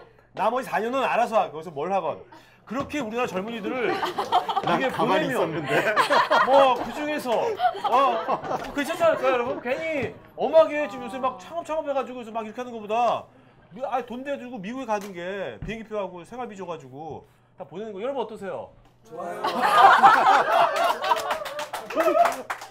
갑자기 그러나요? 또. 네, 아니 근데 실제로 저는 실패도 굉장히 큰 경험이라고 생각을 하거든요. 왜냐하면 우리가 사실은 시도 안 하면 열매는 거의 없잖아요. 근데 실패를 통해서 분명히 얻어내는 게 있어요. 저희도 마찬가지로 중국 시장을 통해서 굉장히 애통한 마음을 가지고 이제 시장을 이제 분석을 좀 했고요. 그다음에 이제 제가 약간은 어떻게 보면 좀 분석하고 하는 부분들을 좀 도와하다 보니까 어쩌면 그렇게 된 건 같긴 한데 결국은 저희도 실패 때문에 어떻게 보면 이렇게 하지 않았나 이런 생각을 해봐요. 자, 그럼 중국 있잖아요. 네. 여기 다들 중국에 관심 많을 거거든요. 그럼 중국 시장 실패했잖아. 10년만 다시 들어가자는 거예요. 네네. 그러니까 자, 중국 시장 들어가는 분들한테 요점 딱 하나만 말씀해 주신다면. 중국은 한 가지만 얘기할게요. 한 가지만. 예, 유나이트 스테이트라고 이렇게 유나이트 차이나라고 보시면 될 것 같아요. 그래서 각 주가 하나의 어떤 독립된 그 국가로 보시면 정확하지 않겠나 이렇게 생각합니다. 네. 그 주별로 공략을 해야 네, 되는 주별로 거기가 자기에 맞는 줄을 먼저 하게. 아니 여러 주가 있죠. 중국을 네. 하나로 나라로 보기에는 어렵고요. 하나의 성 자체가 하나의 국가 단위 개념으로 이해를 하시는 게 아마 좀 되지 않겠나. 네. 이따 할 거예요. 네. 근데 이제 지금 말씀하셨지만 이제 또 중국 실패에서 이제 배우신 것도 있고, 근데 사람마다 성공을 기대하면서 일을 하지만 때로는 뜻밖의 어떤 안 좋은 결과들이 있을 수 있단 말이죠. 근데 그것을 끝까지 참으면서 좋은 날을 기대하면서 갈아야 될지 아니면 어느 시점까지 버티면서 자신의 어떤 한계점을 이렇게 봐가면서 철수와 뭐라 그러죠? 전진 네네네네. 이런 걸 어떻게 감을 잡아야 될까요? 저희 회사의 어떤 그 경영하는 방식 중에 어떻게 보면 가장 그 핵심 하나가 있는데요. 연역적 경영입니다. 이게 경영학 용어에 나오는 용어는 절대 아니고요. 네. 어떻게 보면 저도 한번 혹시 있나 싶어서 찾아봤는데 없더라고요. 우리가 사고하는 방식이 두 가지가 있다고 하죠. 기납적 사고 방식과 연역적 사고 방식이 있는데요. 예를 들어서 기납적 사고 방식은 소주제로부터 대주제로 들어가는 어떤 그 결론을 내는 그 사고 방식이고, 연역적 사고 방식은 대주제에서부터 소주제로 나가는 방식인데 예를 들면 그렇습니다. 해외 진출하는 것을 예를 들면 우리가 가지고 있는 역량이 적고 우리의 회사의 언어가 안 되기 때문에 이러이러해서 해외 진출하는 것은 못 나갑니다라는 결론을 내내는 거고요. 네. 저희는 해외 진출하는 것은 그냥 픽스예요. 그냥 고정이죠. 그러면 아. 뭐 때문에 안 되느냐 부분이에요. 언어가 안 되면 언어를 배우는 사람을 채용을 하면 되는 거고요. 우리가 어떤 내용 마찬가지로 그 방식으로 가져가는 부분에서 그거를 연역적으로 A부터 Z까지 그거를 시나리오로 계략적으로 그려놓습니다. 저희가 그려놓으면 저는 그렇게 봐요. 실질적으로 이게 그냥 해보고 그냥 하면 되겠지 하는 거하고 절제적으로 A부터 Z까지 시나리오 있는 거하고는 다른 부분이라고 보는데 이게 질문하는 내용이 어떤 전자의 영역에 가깝지 않겠나 저는 생각을 합니다. 그러려면 맨 처음에 잡았던 그 대주제 네. 그거는 맞아야겠네요. 그 방향 틀리면 다 어그러지는 거 아닙니까? 예를 들면 뭐 저런 거죠. 예를 들면 저희가 이제 버블티라는 아이템을 취급을 하고 있는데요. 편의점에서 버블티를 팔겠다라고 하는 것은 거의 불가능에 가깝죠. 왜냐하면 삶아야 되고 뭐 냉동을 해야 되고 이런 부분이잖아요. 그렇기 때문에 많은 회사들이 이러해서 편의점에서 버블티를 팔겠다라는 것은 이제 불가다란 결론을 내리죠. 근데 저희는 아까도 잠깐 얘기했듯이 편의점에다 버블티를 파는 것은 픽스예요. 결정이에요. 자, 그럼 뭐 때문에 안 되느냐? 삶아야 된다. 그러면 냉동을 하자. 그다음에 그 부분들 가지고 몇 개의 문제 해결 방식들이 있죠. 그거를 해결해 주면 들어가게 되겠죠. 그래서 저희가 개발하는 제품이 모 회사를 통해서 지금 현재 편의점에서 팔고 있죠. 네. 네. 자, 이제 그 Q&A 시간 갖도록 하겠습니다. 자, 마이크 준비해 주고요. 마이크 준비해. 자, 질문 있는 분들은 손 들고 준비해 주시기 바랍니다. 되고요. 오늘 질문 잘한 두 분한테 저희가 요거 앞에 있는 거 드릴게요. 네. 자, 질문은 많으니까 딱 한 가지씩만 하는 거고요. 괜히 자기 의견 말하지 마요. 질문만 해요. 오케이? 네. 하세요. 네. 네, 그 어려서부터 그렇게 천재셨나요? 아니요. 네. 그 아까 전혀 10가지 말씀하셨는데 3가지 정도 말씀하신 것 같아요. 주제 학습까지요. 제목만 한 7가지 마저 알려주시면 도움이 될 것 같습니다. 창업 아이디어 말씀하시는 건가요? 아니 이제 10가지 자기만의 공식이요? UBBT 10. 곧 너무 많아서 혹시 다음 네, 기회에 네, 하면 안 네. 될까요? 그거는? 너무 많은 것 같습니다. 예, 너무 많아서. 다른 거로 간단하게 여쭤보겠습니다. 네네네. ROTC를 했던 것이 네. 그러니까 어렸을 때 성향이나 이런 건 모르겠습니다. 근데 문학을 좋아하셨는데 ROTC와 같은 그 리더십의 경험이 비즈니스 하는데 플러스가 됐다, 마이너스가 됐다, 혹은 어떤 면에서 도움이 됐다. 저는 도움이 됐던 것 같아요. 도움이 됐다라는 것은 뭐냐면 군대를 가면 그 장교는 자기 방을 따로 주거든요. 그 BOQ라고 장교는 퇴근하면 자기 방을 따로 주는데 거기가 좀 자유롭잖아요. 예. 아마 이렇게 제가 좀 예술적인 감각, 그러니까 뭐 문학을 꿈꿨기 때문에 어떤 통제되거나 이런 부분들이 좀 잘 안 맞는 부분에서는 조금 도움이 되지 않았을까 하는 생각을 해봅니다. 네. 자, 그다음에 마이크 좀. 네. 좀 신뢰되는 질문인데요.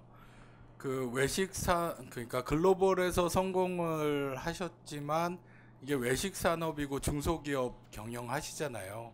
제가 아시는 외식의 중소기업 경영하시는 분들은 다 짠돌이고 좀 직원들에게 엄청 박하거든요. 근데 이제 그 직원 입장에서 이게 회사 이게 좀 자랑 좀 해주실 수 있는지, 그리고 직원들이 이제 CEO님을 어떻게 평가하고 있는지 궁금합니다. 일단 짠돌이에요? 직원이 아니요, 짠돌입니까? 짠돌이는 아닌 것 짠돌이 같은데요. 아니죠? 직원이 아마 얘기할 것 같은데 그런 것 같아요. 저희 회사는 프랜차이즈에서 근무했던 직원은 한 명도 없습니다. 그러니까 쉽게 해서 경력직 부분은 없고요. 왜 그랬냐면 조금 그 다른 관점이에요. 왜냐하면 이미 그동안 프랜차이즈에서 있었던 사람들 또는 경력하시는 분들은 한국에서 성공을 하고 해외에 나가야 된다라는 것이 고정관념이 갖고 있죠. 근데 제가 그들에게 그것을 깨서 아닐 수도 있다라는 것 깨서 가르쳐서 나가기에는 제가 역량을 분석하기 제가 싫기도 하고 하기도 싫었죠. 그래서 저희가 했던 건 뭐냐면 일반 기업체 또는 에서 일정 부분 좀 되시는 분들을 뽑아서 프랜차이즈를 오히려 넣어서 가져가는 게 저랑 스피릿을 맞추기가 훨씬 좋았다라고 보고요. 현재도 아직까지는 저희는 그 프랜차이즈에 근무했던 직원들은 없고요. 그러면 예를 들어서 저희가 이제 글로벌 비즈니스를 해야 되기 때문에 해외에서 유학한 우리 그 분들도 계시잖아요. 자, 그런 분들이 그러면 중소기업에 있어야 되는 부분이잖아요. 자, 그런 것들에 어떻게 맞춰주느냐 영역하고 관점이 같을 것 같은데 여러 가지일 것 같아요. 당장의 어떤 급여나 이런 부분들도 당연히 굉장히 중요하지만 중소기업이 지향하고 있는 비전 부분이 훨씬 더 강하지 않겠느냐. 저는 그 부분으로 좀 설명을 하고 싶습니다. 네, 알겠습니다. 네, 마이크 잡으세요 왕이에요 우리는. 예, 대표님 강연 올 잘 거예요, 마이크 올 들었고요. 거예요. 궁금한 게 저는 이제 은행에서 일하고 있는데 저희가 미국 시장 진출을 하고 싶어 하는데 미국 시장 같은 경우에 주마다 법이 굉장히 많이 다르고 규제가 달라서 이제 접근하기 힘든 시장이라서 지금 캐나다를 먼저 보고 있거든요. 그런데 이제 아까 미국 시장에 진출하셨다고 해서 성공적으로 진출하셨는데 그런 규제나 제도가 지역별로 다른 부분에 대해서 그래서 미국 시장은 어떻고 또 글로벌리도 좀 다를 텐데 그런 부분들을 어떻게 해결해 나가셨는지 좀 궁금합니다. 결론을 먼저 얘기하면 저는 어떤 그 법률적인 부분, 뭐 문화적인 부분 이런 부분들은 크게 문제가 된다고 생각하지를 않습니다. 왜냐하면 전문가의 영역이기 때문에 전문가를 만들거나 쓰면 그거는 해결이 되죠. 근데 그거보다 더 중요한 것은 전략적인 부분이라고 저는 봐요. 진출하는 것, 대부분이 진출하는 것까지가 피니시로 보잖아요. 네. 근데 사실은 진출하는 것을 50%의 프로젝트로 놔야 된다고 보거든요, 저는. 자, 그러면 50%에서 100%까지 가는 것들에 대해서 이미 뭐 제가 감히 말씀을 드리기는 어렵지만 캐나다 시장의 금융 시장을 분석을 해보면 이미 그들의 시장에 강자 시장이 분명히 있을 거고요. 그다음에 거기에서 존재하는 영역 중에서 우리가 그러면 니치 또는 어떤 시장에서 우리가 그들한테 파급력을 가지고 들어갈 만한 영역이 어딘지에 대한 분석 작업이 훨씬 더 어떤 전략적인 부분이 더 우선이 되면 좋을 거라고 판단을 하고요. 그거가 어느 정도 전략적으로 되면 아까 얘기한 법률적인 부분 뭐 이런 부분들은 뭐 전문가를 쓰고 뭐 돈을 쓰면 얼마든지 그거는 해결되지 않겠나 생각을 해봅니다. 네. 자, 네, 강연 잘 들었고요. 저도 그 굉장히 이제 프랜차이즈 사업을 나중에 하고 싶어요. 음식 그런 만드는 것도 관심이 많고 나 음식 그쪽으로 좋아하게 생겼네. 취미가 많아서 그런데 그 적어도 그 백종원 씨 같은 이렇게 한신포차나 아니면 뭐 마카반점 뭐 이런 것처럼 되게 널리 퍼져 있는 프랜차이즈나 아니면은 또는 이제 카페베네 그런 되게 널리 퍼져 있는 좀 안정적인 프랜차이즈 사업을 하고 싶은데요. 아까 말씀하셨던 게 이제 오히려 그 한국이 경기도권이라면은 이제 미국이나 그런 것들이 서울에 명동 그런 데로 오시잖아요. 한국에서 성공하기 위해서 오히려 미국 시장에 진출한 것이 더 유리하다고 생각하시는지 아니면 뭐 그렇지 않은지 아니면 만약에 어떤 의견에 따라서 그 이유를 좀 말씀해 주시면 감사하겠습니다. 한국에서 비즈니스를 하려면 한국에서 이렇게 만들어 가야 되는 게 당연히 맞겠죠. 근데 이제 하고자 하는 업종 자체가 그거에 대한 사실은 우리가 이제 분석이 좀 있어야 될 것 같아요. 예를 들면 뭐 적당한 비교가 될지 잘 모르겠지만 봉구스 밥버거라는 회사가 있죠. 자, 그거는 뭐냐면 이미 시장에서 존재하고 있는 아이템이 아니다라는 거거든요. 자, 이미 시장에서 존재하고 있는 아이템은 성장성에 대해서 분명히 어느 정도 한계가 좀 분명히 있을 거예요. 근데 그거보다 더 중요한 건 뭐냐면 통찰력일 것 같아요. 그래서 봉구스 밥버거라고 하는 것은 기존에 있던 햄버거도 아니고요. 그렇다고 뭐 김밥도 아니고요. 근데 매장이 700개가 넘어섰죠. 사실은 우리나라이기 때문에 가능한 수도 있어요. 그런 부분들이. 그래서 그런 부분들에 대해서 좀 더 이렇게 관심을 가져주시면 좋겠고 또 개인적으로 제 10가지 공식 조금 들으시면 비즈니스 모델 특히 프랜차이즈 쪽에서는 좀 발견할 수 있으니까 나중에 따로 이렇게 이쪽으로 연락을 주시면 제가 메일을 보내드리니 그렇게 하겠습니다. 메일 보내주시면요 제가 그룹에다 올릴게요. 페이스북 그룹에다 올리면 좋을 것 같아요. 네. 자, 질문. 네, 안녕하세요. 저는 저 지금 SNS 기반으로 이제 디저트를 소개해주고 있는 이제 스타트업을 이제 운영을 하고 있는데요. 저는 우리나라 디저트 시장이 포화 상태라고 지금 하셨잖아요. 근데 저는 어떻게 보면 그 오프라인이 포화 시장이 된 게 온라인 시장에는 어떻게 기회라고 저는 생각을 하는데 그 온라인 디저트 시장에 관해서는 어떻게 생각하시는지 궁금합니다. 하나의 프로모션일 것 같은데요. 아까 잠깐 얘기했지만 국내 프랜차이즈로 우리가 이제 분석을 해보면 가맹점 숫자가 30만 개가 넘어섰습니다. 예를 들면 개인 택시로 예를 들면 옛날에는 택시가 열 때 고객이 20명이었는데 지금은 택시 열 때 고객이 5명이 된 거라고 보시면 될 것 같아요. 그래서 아마 제로섬 게임이지 않겠나 싶은데요. 온라인에 있는 고객이 오프라인으로 가서 새로운 고객이 창출되는 것이 아니라 거기 있는 시장이 그냥 그쪽으로 프로매창 개념으로 옮겨가는 영역이지 않겠나. 매체만 다른 것이다. 네, 저는 그렇게 생각을 해봅니다.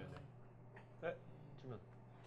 제가 중국에서 8년을 생활했는데 중국 각각 보면은 개성이 굉장히 뚜렷하잖아요. 사투리가 서로 통하지 않을 정도로. 그런데 굳이 상해를 선택한 데는 어떤 전략이 있는지 궁금합니다. 말씀 잘.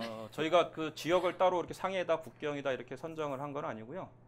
저희는 파트너의 역량을 보고 있습니다. 그래서 파트너가 상해에서 역량 있는 파트너가 있었기 때문에 저희가 상해 시장을 선택을 한 겁니다. 오늘 되게 오늘 질문이 무지하게 많은데요. 재밌어요. 이렇게 봐서 질문을 많이 안 하는데 그죠? 아니야. 예. 요게 있어서 요게. 그러시군요. 까먹었어. 자, 우리 정렬 박사 한번 쳐드리죠. 세다. 진짜 너무 너무 재밌어요. 이거 좀 자랑스럽고요. 대단하신 것 같아요. 그다음에 저는 지금 대표님의 한 10년 뒤에 바라보시는 비전이 되게 궁금하거든요. 예. 어떤 계획을 갖고 계신지.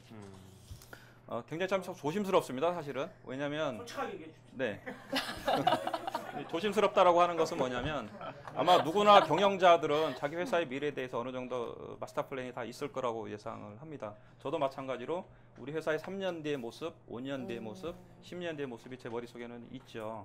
그래서 예를 들면 그렇습니다. 저희의 그 요거벨의 확장 모델을 개념으로 보면 저희는 2020년까지 50개국에 진출하는 게 저희의 어떤 목표고요. 그래서 한 국가당 약 30개 정도 매장을 전개를 하게 되면 1,500개 매장이 해외에서 이제 완성이 되는 방식이죠. 네. 예를 들면 한국에서 어떤 브랜드가 직렬 방식이라고 저희 표현을 하는데 400개, 500개 넘어서면 대한민국이 뒤집어집니다. 난리가 나죠. 카페베네라는 브랜드가 400개 넘어가면서 대한민국에서 엄청난 막 이제 난리가 났잖아요. 근데 저희는 소리 소문 없이 한 국가당 30개 매장을 전개를 하더라도 국가당 30개씩을 들어가기 때문에 크게 이제 그걸 제가 병렬 방식이라고 표현을 하게 되죠. 그래서 저희는 전 세계 요거트 전문점으로서 가장 많은 매장을 가지고 있는 싶은 게 저희의 비전이고 글로벌 브랜드를 만드는 방식입니다. 저는 오늘 제가 대표님 뵈면서 아까 비전 말씀하셨으니까 저는 이제 그거 하기에는 좀 너무 아까운 것 같아요. 대표의 자질이. 그래서 같이 하는 말씀. 그래서 저는 이런 걸 하면 잘하실 것 같아요. 좀 말씀을 딱 들어보면 이수만이 SM을 만들었지 않습니까? 그래서 어떻게 보면 연예인 어떤 지망생들을 키운 거 아니에요. 그쪽을 잘 아니까 연예인들 쓸. 그러니까 대표님은 지금 글로벌 시장과 프랜차이즈를 잘 알잖아요. 그러니까 우리나라 꼭 프랜차이즈가 아니더라도 서비스나 프랜차이즈 비슷하다 보거든요. 그러면 우리나라에서 뭔가 글로벌하게 서비스를 뭔가 진출하고자 하고 싶은 그 지망 사업가들을 잘 발굴하셔가지고 아무나 주는 게 아니라 잘 발굴하시고 그 사람들을 뭔가 지금 대표님의 거시적 분석 그런 거를 해가지고 조언해서 그분들을 하고 수익 나면 좀 나눠갖고 그런 걸 해보시면 어떻겠습니까? 그래서 하나의 그런 수평적인 그룹을 만들면은 전혀 생각해보지 않으니까 잘 모르겠고. 저를 좀 자문을 해주시면 제가 좀 잘 어레인지 해가지고 혹시 여기 다른 영역이긴 혹시 크리스찬 있으신가요? 다른 얘기긴 한데요. 뭐 이렇게 편하게 방송을 하니까 제가 청년의 뜰이라는 그 선교 단체가 있는데 그 단체가 뭐냐면 국내에 있는 청년들이 이제 크리스찬 청년들이 나왔는데 어떤 역량 부분에서 많이 부족한 부분들이 있다 보니까 멘토와 멘티를 연결해주는 그런 게 있습니다. 이제 8월달에 이제 스타트가 되면 6개월 동안 이제 케어를 해주게 돼요. 6개월 동안 그러면서 8월달에 행사를 마치고 멘토 1명당 멘티 3명에서 5명 정도 연결이 되면 6개월 동안 지속적으로 이제 만나면서 이런 그 사업의 노하우들을 알려주거나 이런 제도가 있으니까 네네. 혹시 관심 있으신 분들은 청년의 뜰을 대표님 통해서 교회 가면 할 수 있습니까? 아니 제가 하는 게 아니고요. 네. 실제로 멘토 50명은 우리나라에서 각 분야에서 전문가들로 다 이루어져 있습니다. 쉽게 얘기해서 뭐 의사, 변호사 검색하면 나오나요? 네? 검색하면 나와요. 청년의 뜰? 코피디는 개종하십니다. 불교 신자는 믿습니까? 그래서 그 중에 저는 이제 그 창업 전문가로서의 어떤 이제 멘토로 활동을 할 거고요. 그래서 저를 선택해 주시는 분이 계시면 저랑 같이 이제 6개월 동안 이제 이런 얘기들을 좀 진솔하게 나누고 어떻게 보면 이제 실제로 이제 창업에 대한 얘기도 더 좀 깊게 할 수가 있겠죠. 네, 또 질문. 네. 하세요. 아까 서비스 제조업이 아니라 이제 서비스 기반으로 하는 사업체들도 그 글로벌 시장으로 직접 나가는 게 좋다고 말씀하시면서 미국, 두바이, 브라질, 칠레, 싱가포르 이렇게 5개국을 언급을 하셨었는데 그 미국 같은 경우에 일단 투자 목적으로 가면은 비자 받는 것만 50만 달러 정도를 유치를 해야 되고 그리고 아까 뭐 전문적인 법률 문제 같은 거는 그냥 그 분야 전문가를 고용하면 된다 그러셨는데 솔직히 스타트업 입장에서는 그런 전문가들을 고용을 하는 게 현실적으로 불가능한 입장인데 그런 스타트업들이 그 글로벌 시장을 그런 법적인 문제, 그런 좀 행정적인 문제들을 해결하려면 어떻게 해야 되는지 그리고 그 추천해 주신 나라들 중에서 그런 규제가 좀 덜한 정말 아이디어 하나만으로 좀 승부를 볼 수 있는 나라가 있다면 추천해 주실 만한 거 있다면 좀 추천해 주시면 감사하겠습니다. 예, 질문이 여러 가지긴 하는데요. 어떻게 보면 아까 반복된 얘기일 것 같은데요. 저는 그런 부분들은 하나도 중요하지 않다라고 봐요. 쉽게 얘기해서 뭐냐면 우리가 이제 사업을 하는 것들에 대해서 이제 그러면 우리가 나 앞으로 커서 사업을 할게요. 지금 사업을 하겠다라고 이렇게 하잖아요. 그러면 가장 먼저 얘기하는 부분들이 뭐냐면 자금이에요. 이제 방금 비슷하게도 말씀을 하셨지만 근데 엄밀히 얘기하면 자금 부분은 아니다라는 거죠. 쉽게 해서 뭐냐면 현재 가지고 있는 돈을 10억을 놓으시면 그 다음에 그럼 왜 사업을 안 하냐 하면 사업 아이템이 없다라고 얘기를 하거든요. 자, 쉽게 해서 그 얘기하면 뭐냐면 실질적으로 자금이 없어서 사업을 못 하는 것이 아니라 사업 아이템이 없으신 거거든요. 그러니까 그게 더 우선시 돼야 될 것 같아요. 저희 같은 만약 기성세대들도 마찬가지예요. 그래서 사업을 하고 싶다라고 하는데 사업을 못하는 이유 중에 가장 첫 번째가 난 돈이 없어서 못한다라고 이제 보통 얘기를 하는데 사실은 돈이 없는 게 아니고요. 실질적인 시장에서 우리가 그 들어갈 수 있는 비즈니스 모델이 없는 거거든요. 네. 그거가 있으면 얼마든지 투자할 수 있는 부분도 스타트업이라는 게 뭐겠습니까? 예를 들어서 얼마든지 최근에는 뭐 소셜도 있고 크라우딩도 많이 있지 않습니까? 그런 부분이 더 중요하지 않겠냐 저는 생각을 해봅니다. 안녕하세요. 예, 저 질문 전에 간단하게 소개를 해야 될 것 같아가지고요. 저는 주식회사 미리온의 대표이사 김남현이라고요. 그 멘사 IQ 테스트라는 책을 메인 저자로 저술을 하고 지금 그 특허 제품을 그 만들어서 특허로 등록받아서 60만 개 이상 판매를 하고 저는 그 또 이거랑 관련돼 가지고 이거랑 관련돼 가지고 저는 그 광화문에 그 커피숍을 운영하고 있어요. 매장 좀 확장하고 있고. 근데 지금 그런 제 입장에서 그 경영하는 입장에서 질문을 드린다면은 그 좀 전에 그 MC 분들이 막 질문할 때 저는 계속 의아한 게 언어도 안 되신다, 뭐 문화도 모른다, 뭐 한다 해가지고 그 메인 그 질문들이 다 그런 식이었거든요. 근데 그래서 한번 그 말씀하신 그 마스터 프랜차이즈 그걸 한번 찾아봤어요. 그러니까 그 내용이 지금 질문하신 내용들 다 그냥 그 뭐 질문에 대한 답변이 바로 되더라고요. 그래서 그 마스터 프랜차이즈에 대한 얘기를 다시 검색해서 보고 그 내용을 다시 생각하다 보니까 그 UAE 그 중동 쪽에는 그 한 나라에만 20개가 넘게 그 매장이 갖췄다 했잖아요.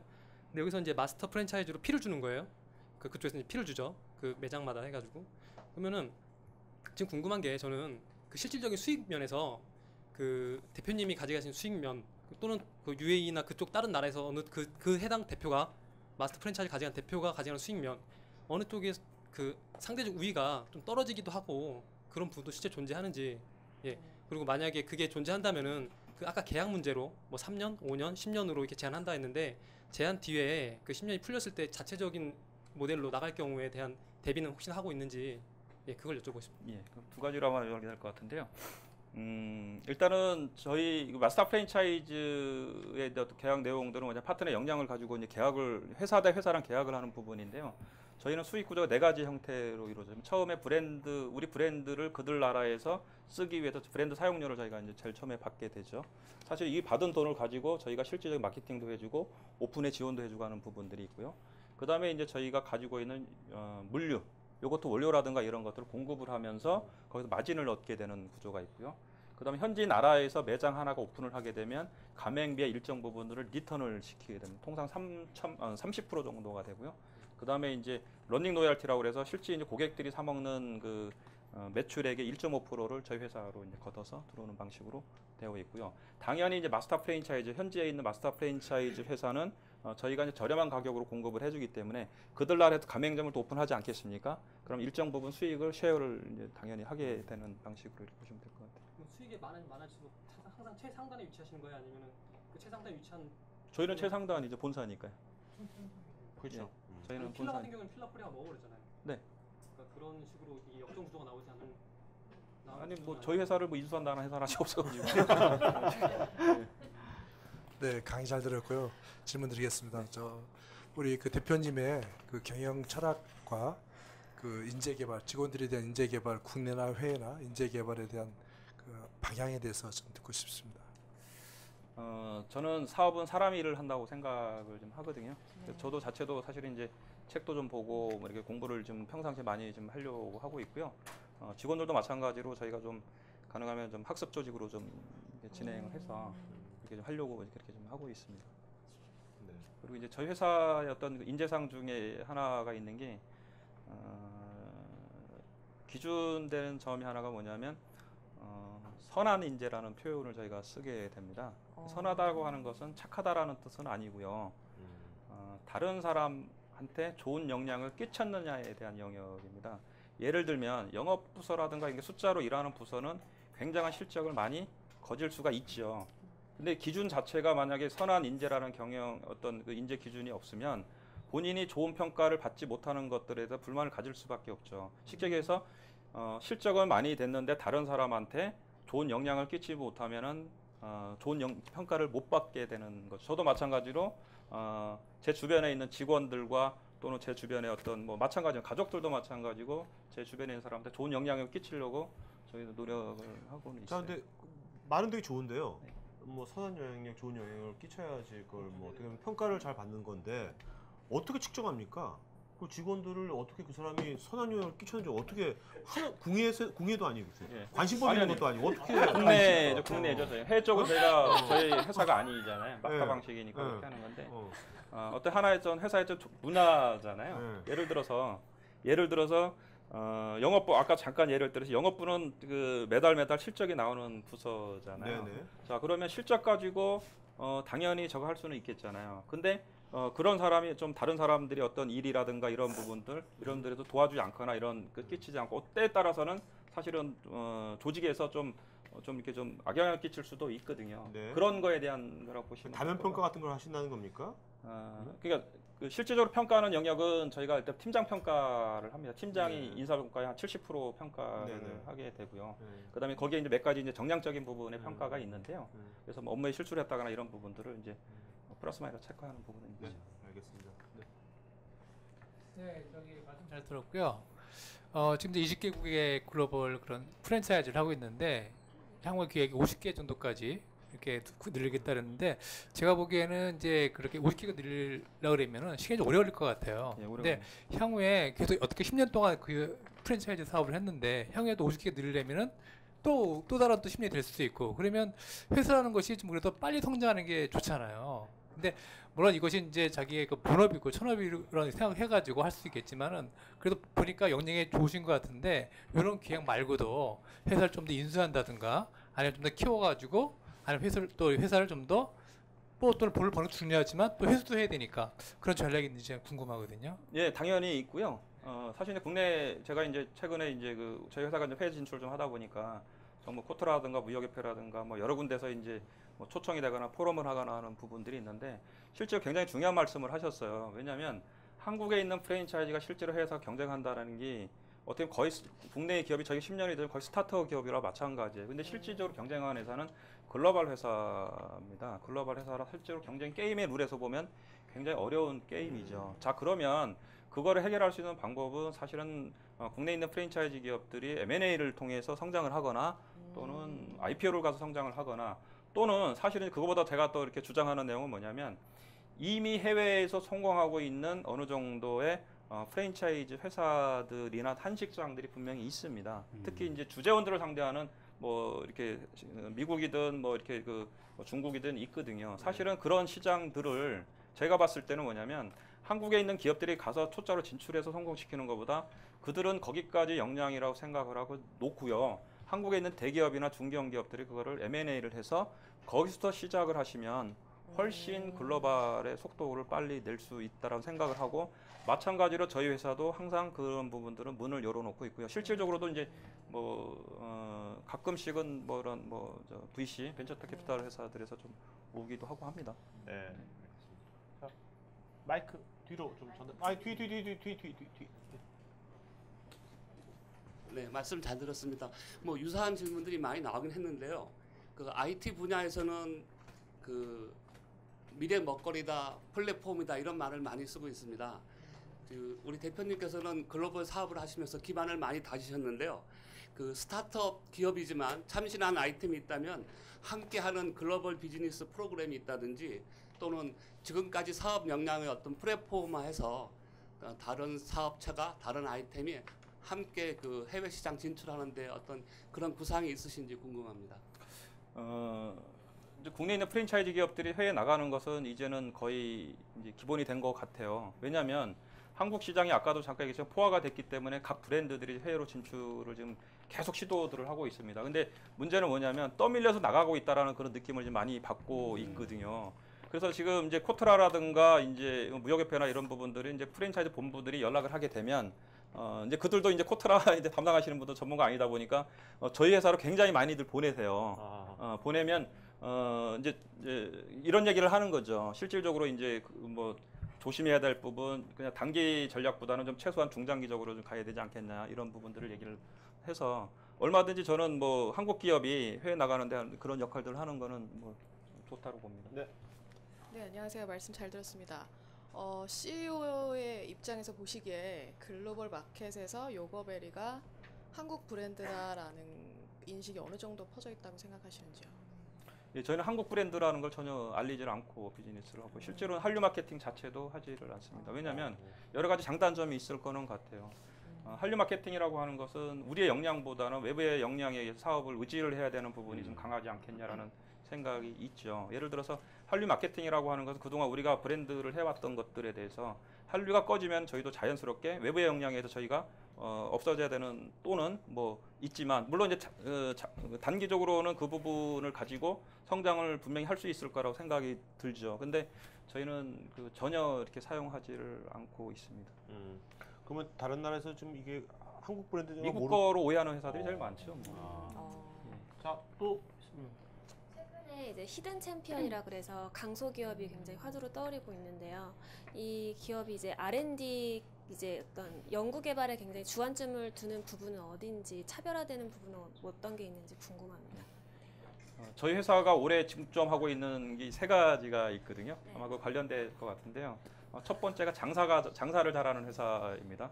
네, 사업도 아니고 장사. 제가 좀 일부러 좀 그런 표현을 좀 쓰고 있고요. 두 번째가 이제 디자인을 잘하는 회사. 세 번째가 이제 R&D를 잘하는 회사인데요. 제가 최근에 이제 그 교육을 듣고 저는 이제 강의도 하지만 교육도 듣고 이렇게 하는데 제가 올해 R&D를 좀 수정한 게 뭐냐면 C&D로 제가 좀 바꿔왔습니다. R&D라고 하는 것은 우리 내부 역량 가지고 어떤 해야 되는 부분이 좀 강하고요. C&D는 외부 역량, 그래서 커넥션으로 보시면 될 것 같아요. 그래서 앞으로 우리가 사업하고자 하는 부분들에 대해서 역량들을 이렇게 커넥션하는 작업들을 제가 지금 하고 있어서 저희가 앞으로 이제 어떤 영역, 예를 들면 저희가 향후 요거트 관련된 코스메틱 제품을 하겠다라고 하면 저희 지금 내부 역량 가지고는 저희가 화장품 분야를 진출할 수가 없지 않겠습니까? 그러면은 그거를 커넥션 개념으로 해서 이미 그 역량을 가지고 있는 회사와 조인 작업들 정도만 하는. 그래서 제가 올해 한 5개 정도의 어떤 공장을 제조를 가지고 있는 들과 만드는 작업들을 지금 현재 하고 있습니다. 자, 이제 질문 없으면 여기까지 하려고 그래? 원래 이렇게 오래 하십니까? 네? 뭐 그냥 우리 마음대로 해. 밤새워 살 수 있어요. 내 맘이야, 내 맘. 내 맘. 이 좋은 게 우리 맘이지 뭐 그냥. 아니 저도 밤새워 사죠. 밤새워. 아니 이렇게 하는 거 처음인 것 같아요. 계속 해요. 대표님 꿈이 궁금해요. 네, 꿈이 뭔지 궁금합니다. 소설가이신가요? 직업 말고. 그런 것 같아요. 이제 사실은 이제 우리가 이제 출발이 굉장히 중요하잖아요. 예를 들면 저런 것 같아요. 제 꿈을 먼저 얘기해. 저희 아이가 지금 이제 그 고등학교를 졸업하고 올해 재수를 지금 하고 있는데 큰 아이가. 젊어 보이시는데. 네? 대표님. 그렇습니까? 요거트를 많이 먹어서요.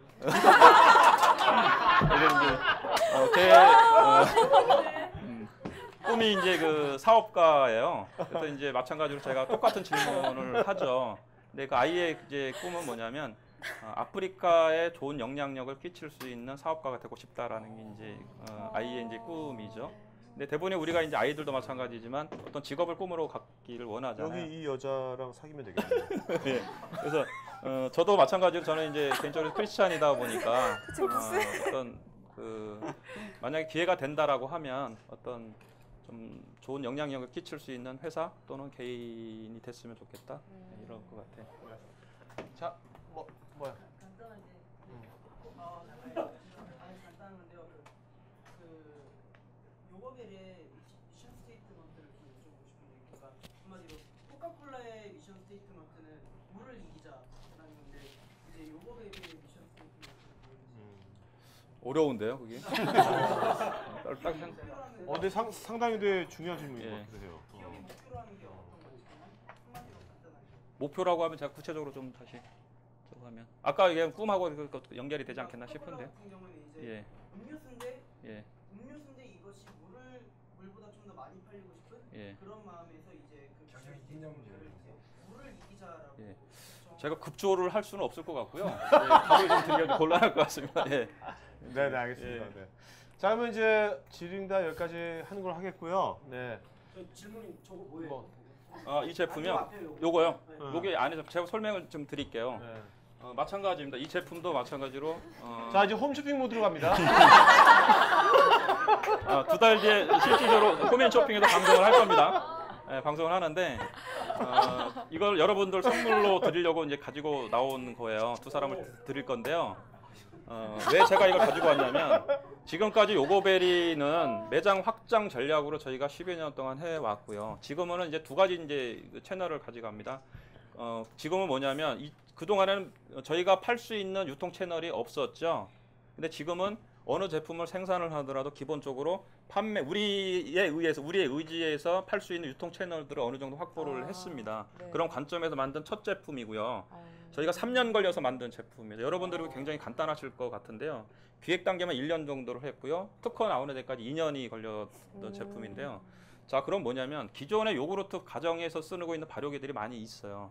얘는 그들과의 다른 제품 영역으로 간 거예요. 제가 아까 얘기했지만 다른 거, 차별화된 거 이런 부분들을 만드는데 국내 최초로 전기를 쓰지 않으면서 요구르트를 만들 수 있는 기계입니다. 여기 보시면 전기가 하나도 없죠. 네. 아마 엄마나 여러분 좀 나이 드신 분들 아실 텐데 기존 거는 다 이렇게 전기선이 다 저는 뚫려 홈쇼핑 있고. 같아요. 아니 괜찮습니다. 진짜 홈쇼핑 같아요. 왜냐면 어떻게 뭐 셀프 하나 들고 있을까요? 오늘 이 시간 중에도 가장 중요한 시간 같아요. 가장 행복해 보이네요. 왜냐면 예? 이거 듣는 거 아니에요? 아니 그래서 이거는 보시면 열어볼 수 없나? 가장 핵심이 뭐냐면 중소기업 제품 중에서 주방에서 못 내려가게 하는 브랜드가 과연 몇 개나 있느냐 관점에서 개발한 제품입니다. 그래서 작고 디자인 제품으로 만드는 거예요. 기존의 요구르트 발효기는 쓰고 나서 엄마들이 다 창고나 싱크대로 다 집어넣고 있습니다. 그렇죠. 지속적으로 쓰지를 못하죠. 얘는 뭐냐면 저희가 분석한 건 뭐냐면 식탁에서 못 내려가게 하자라는 관점으로 개발한 제품이에요. 그래서 저희가 파는 만큼 4인 가족 기준으로 해서 10만 대를 팔면 40만 명이 요거베라는 브랜드를 인지를 할 겁니다. 그 부분들이. 여기 보시면 귀여워. 정말 간단해요. 우와. 아무것도 없죠. 전기도 없는데 네, 어떻게 여기다 만들지? 뜨거운 물만 좀 일어서도 해야 되겠는데 여기 보시면 뜨거운 물만 집어넣고요. 네. 여기다가 우유와 불가스를 딱 넣게 되면 8시간만 되면 요구르트가 다 만들어져요. 8시간 만들어지는데 저희가 출시된 지 한 달 정도밖에 안 됐고요. 이제 홈앤 쇼핑을 통해서 여러분들하고 만나게 될 텐데 현재 인터넷에서는 49,000원에 팔리고 있고요. 네, 홈앤 쇼핑에서는 저희가 조금 이렇게 저렴하게 판매를 할 거고 이거 이따가 두 분 제가 오늘 선물로 드리고 이거하고 또 곁들여 주는 상품 없나요? 보너스 상품도 소개해 주셔야죠. 보너스 상품 없어요? 보너스 상품이 어떤 거죠? 홈쇼핑에서 보너스 상품 주잖아요. 홈쇼핑에서요? 전략인데요. 있죠, 당연히요. 사실은 저희가 이걸 가장 큰 유통 채널을 생각하는 홈쇼핑이에요. 자, 그러기 위해서는 뭐냐면 마케팅 공부하시면 준거 가격이라는 게 있어요. 준거 가격. 기준이 되는 가격이라고 표현을 하는데 저희가 49,000원을 해오는 기준이 있습니다. 자, 그러면 39,800원을 팔 예정이고요. 근데 뭐를 주냐면 키친아트 무선 주전자를 사은품으로 드릴 거예요. 그러면 굉장히 싸다라고 여러분들이 느끼실 거예요. 왜냐하면 키친아트 무선 주전자의 가격은 준거 가격 기준에서 보면 어떤 사람은 15,000원으로 생각을 할 거고요. 어떤 사람은 3만 원으로 생각을 할 거예요. 그 연령층에 다양하게 그렇게 생각을 했는데 3만 원이라고 생각하는 사람들은 번호를 안 돌리면 손해 볼 것 같은 느낌이 드실 거예요. 그래서 준거 가격에 대한 마케팅 툴로서 전략적으로 만들어서 홈쇼핑을 하려고 준비하고 있는 제품으로 보시면 되고요. 언제 한다고? 지금 7월 하순 내지 8월쯤에 방학 때를 저희가 지금 런칭 타임으로 지금 보고 있고요. 그래서 지금 저희가 그 한 5,000개 정도 한 번 방송에 한번 물량 생각을 좀 하고 준비를 하고 있습니다. 네. 자, 네, 대박날 박수.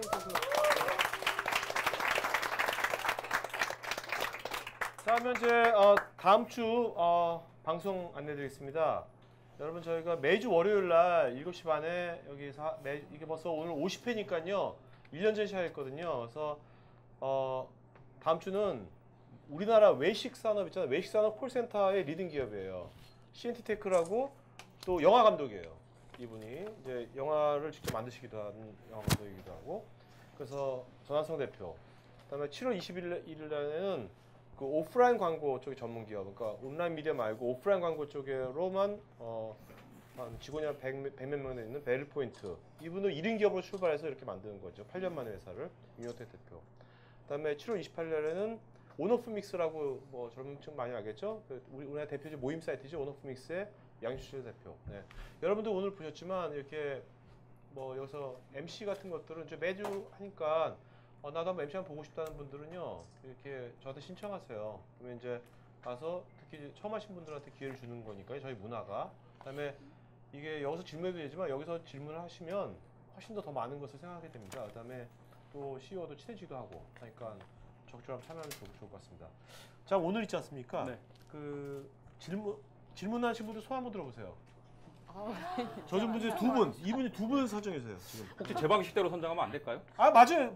제 방식대로 하겠습니다. 그러면 이게 두 개니까요.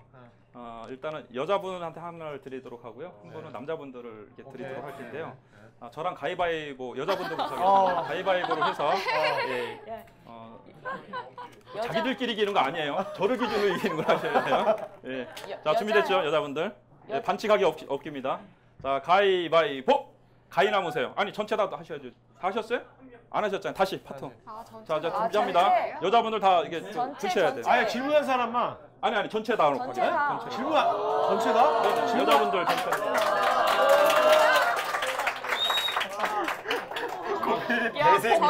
저희는 금방 되나요? 아니, 예, 금방 이거 밤 새는 거 아니죠?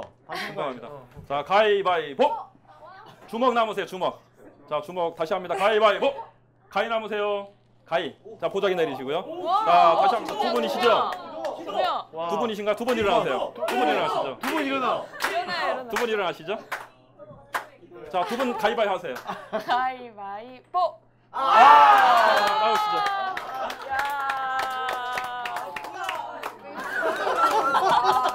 아니 조금. 분홍색. 네, 나오시죠.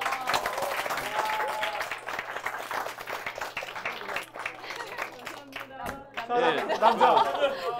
제가 여자분들 먼저 한 이유가 있어요. 남자분들이 이해력이 떨어져서 원장 배우시라고 제가 한 거니까 잘할 수 있죠, 그죠? 자, 남자도 모두 하는 겁니까? 예? 남자도 모두 하는 거예요? 남자도 모두 하는 거죠. 모두. 예, 자, 모두 하는 거죠. 자, 혹시 이해 안 되시는 분 없죠, 남자분들, 그죠? 자, 하겠습니다. 가위바위보. 자, 보자기만 남기세요. 보자기만 다 내리시고요. 자, 보자기만 양심껏 보자기입니다. 자, 가위바위보. 가위. 가위 몇 분이세요? 가위 두 분. 자, 일어나세요. 일어나세요. 가위바위보 하세요. 커플 같은데?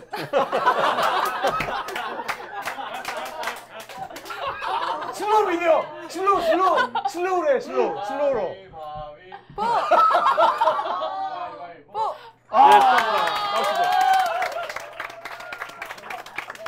나오시죠. 자, 케이스는 뒤에 있으니까 이따 드리도록 하겠습니다. 네, 축하합니다.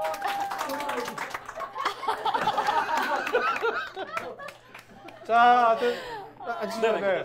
자, 여러분 오늘 지금 이제 CO2 그룹이 있으니까요. 여러분들 페이스북 그룹이 있으니까 오늘 오신 분들 여기서 사실 우리가 한 1, 2다수로 인사 나눌 수가 없어요. 그러니까 여기 페이스북 하신 분들이 그룹에서 편하게 나중에 자기 소개하고 소통하면 좋을 것 같아요. 그다음에 그 CO톡 그동안 했던 것들은 CO MBH 쇼츠에 들어가면 그 분야별로 여러분들 다양한 동영상 볼 수 있으니까 보시면 되겠습니다. 자, 그러면 이제 오늘 수고하신 세 분의 MC분들한테 박수 부탁드리겠습니다. 그다음에 마지막 한번 쓰지 마시고 하죠. 네. 예, 그 서로 관점에 대한 얘기인 것 같아요. 아마 어쩌면 제 개인적인 경험이지만 여러 CEO 분들 얘기를 들으면서 아마 참고할 부분들이 좀 있었다라고 하면 저는 오늘 시간이 굉장히 의미 있을 거라고 생각을 하고요. 마찬가지로 저도 32살에 창업을 시작을 했고 또 어려웠던 시절만 한 10여 년 이상 됐던 것 같아요. 그래서 우리가 좀 전략적으로 잘만 하면 얼마든지 한국을 포함해서 해외 쪽으로 나갈 수 있는 그런 시간이 되지 않겠습니다. 감사합니다. 네.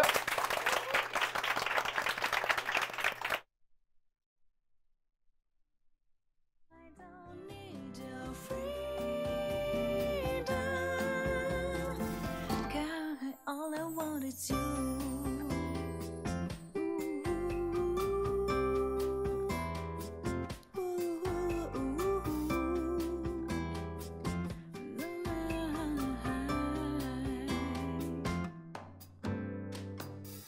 Like a place who never had his own key, but I can't escape until you love me. I just go from day to day, knowing all about the other boys. You take my hand and tell me I am a fool to give you all that I do. I bet you someday, baby, someone says the same.